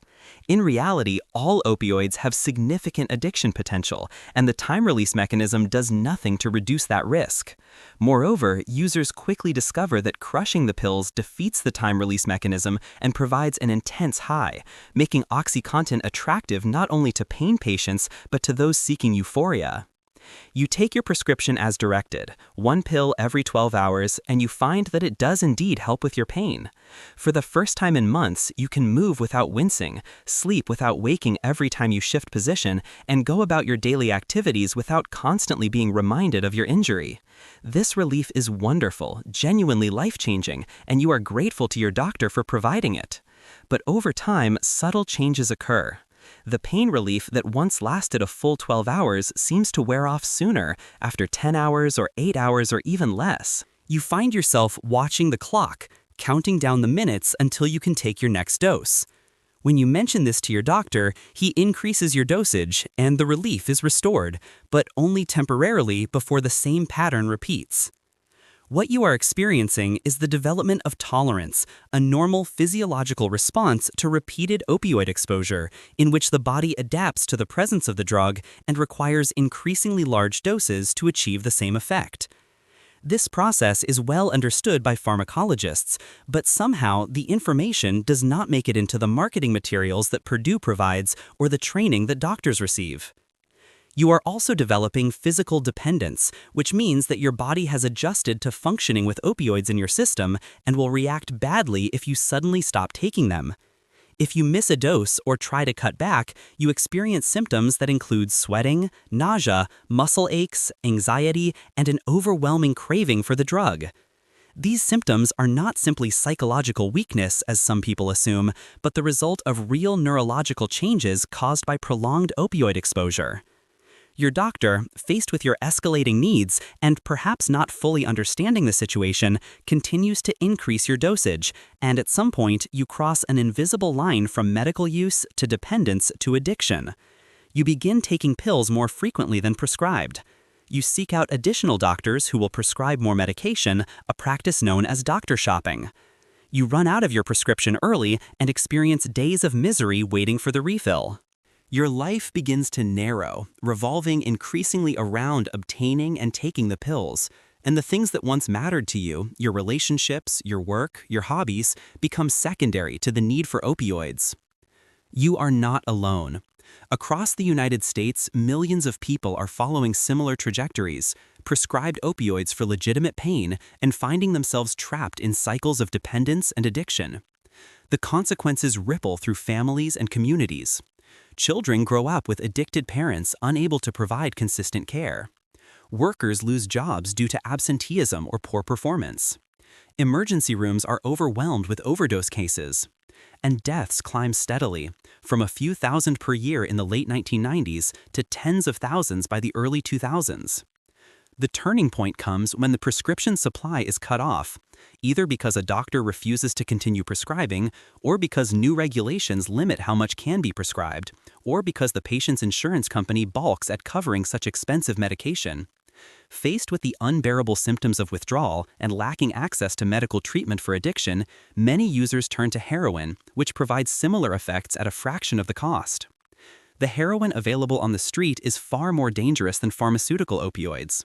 The dosage is unpredictable, it may be contaminated with other substances, and increasingly it is mixed with fentanyl, a synthetic opioid that is 50 to 100 times more potent than morphine, and which can cause overdose death with a dose measured in milligrams.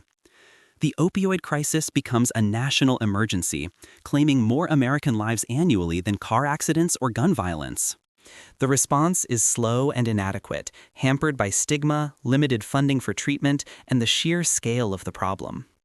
Eventually, lawsuits are filed against Purdue Pharma and other pharmaceutical companies, and against the distributors who shipped billions of pills to small towns that could not possibly have legitimate need for such quantities. Evidence emerges that company executives knew about the addiction risks and the widespread abuse of their products, but chose to prioritize profits over public health. In 2019, Purdue Pharma files for bankruptcy as part of a settlement that will pay billions to states and municipalities, though no amount of money can undo the damage or bring back those who have died. As we reach the end of this long journey through opium's history, we arrive at a present moment that in many ways resembles the past. Afghanistan, that nation which has suffered through decades of war, Soviet invasion, civil war, Taliban rule, American occupation, and Taliban rule again, is currently the source of approximately 85% of the world's illicit opium. Despite international efforts to eradicate poppy cultivation, despite alternative development programs meant to encourage farmers to grow other crops, despite the prohibitions enforced by various governments, the poppies continue to grow because they provide income to some of the poorest people on Earth, people who have few options and many reasons to take whatever opportunity presents itself. The heroin produced from Afghan opium, and increasingly the synthetic opioids produced in laboratories that require no poppies at all, continue to flow across borders and into communities worldwide. The patterns of use and addiction vary by region and population, but the fundamental story remains the same. People in pain, whether physical or psychological or spiritual, seek relief. They find it temporarily in substances that alter consciousness and numb suffering. And then they find that the relief comes with a price, a debt that must be paid in health, in freedom, in life itself. But this is not only a story of tragedy and failure, it is also a story of resilience and hope. Addiction is treatable. People recover, rebuild their lives, reconnect with loved ones, and find meaning beyond the narrow pursuit of the next dose. The understanding of addiction has evolved dramatically, from viewing it as moral failure to recognizing it as a chronic brain disease that requires medical treatment. Medications like methadone and buprenorphine allow people to manage opioid dependence without the chaos of street drug use. Naloxone, a drug that can reverse opioid overdoses and save lives, is increasingly available to first responders and community members. Harm reduction approaches that meet users where they are, rather than demanding abstinence before providing help, are being adopted, slowly and against significant opposition, but adopted nonetheless. The poppy itself remains, beautiful and dangerous, growing in fields across Afghanistan and Burma and Tasmania, where it is cultivated legally for pharmaceutical production. Its red petals open to the sun, indifferent to human struggles, neither good nor evil, but simply existing as it has existed for millions of years, long before humans discovered its properties and began the long, complicated dance of use and abuse that we have traced tonight. As you lie in the darkness, your own consciousness drifting toward sleep, perhaps you can feel the weight of all this history, the accumulated choices and chances, the suffering and the relief, the empires risen and fallen, the policies enacted and abandoned, the millions of individual lives touched by this single plant. It is a story without a clear ending, without a simple moral, but it is our story, part of what it means to be human, with all the wisdom and foolishness that entails. The ancient Sumerians, who first called it the joy plant, could not have imagined where their discovery would lead, how it would shape the rise and fall of nations, how it would ease the pain of billions while creating new agonies. The Chinese officials who fought to keep opium out of their country could not stop the tide of commerce and addiction. The Victorian mothers who gave soothing syrup to their crying infants did not understand what they were doing. The soldiers returning from Vietnam, the patients prescribed OxyContin, the farmers in Afghanistan growing poppies to feed their families, all are caught in patterns larger than themselves, repeating cycles that history has seen before and will surely see again, unless we learn, finally, to approach these substances with the wisdom and caution they demand. So sleep now, if you can. Let the story settle into your bones and your memory. Tomorrow, the world will still be wrestling with these questions, still seeking the balance between relieving suffering and preventing harm, still trying to honor human dignity while acknowledging human frailty. The poppy will still be blooming somewhere, red as blood, delicate as hope, ancient as desire itself. And we will continue, as we always have, to make our choices and live with their consequences, for better and for worse, until the story finally, eventually, somehow finds its ending.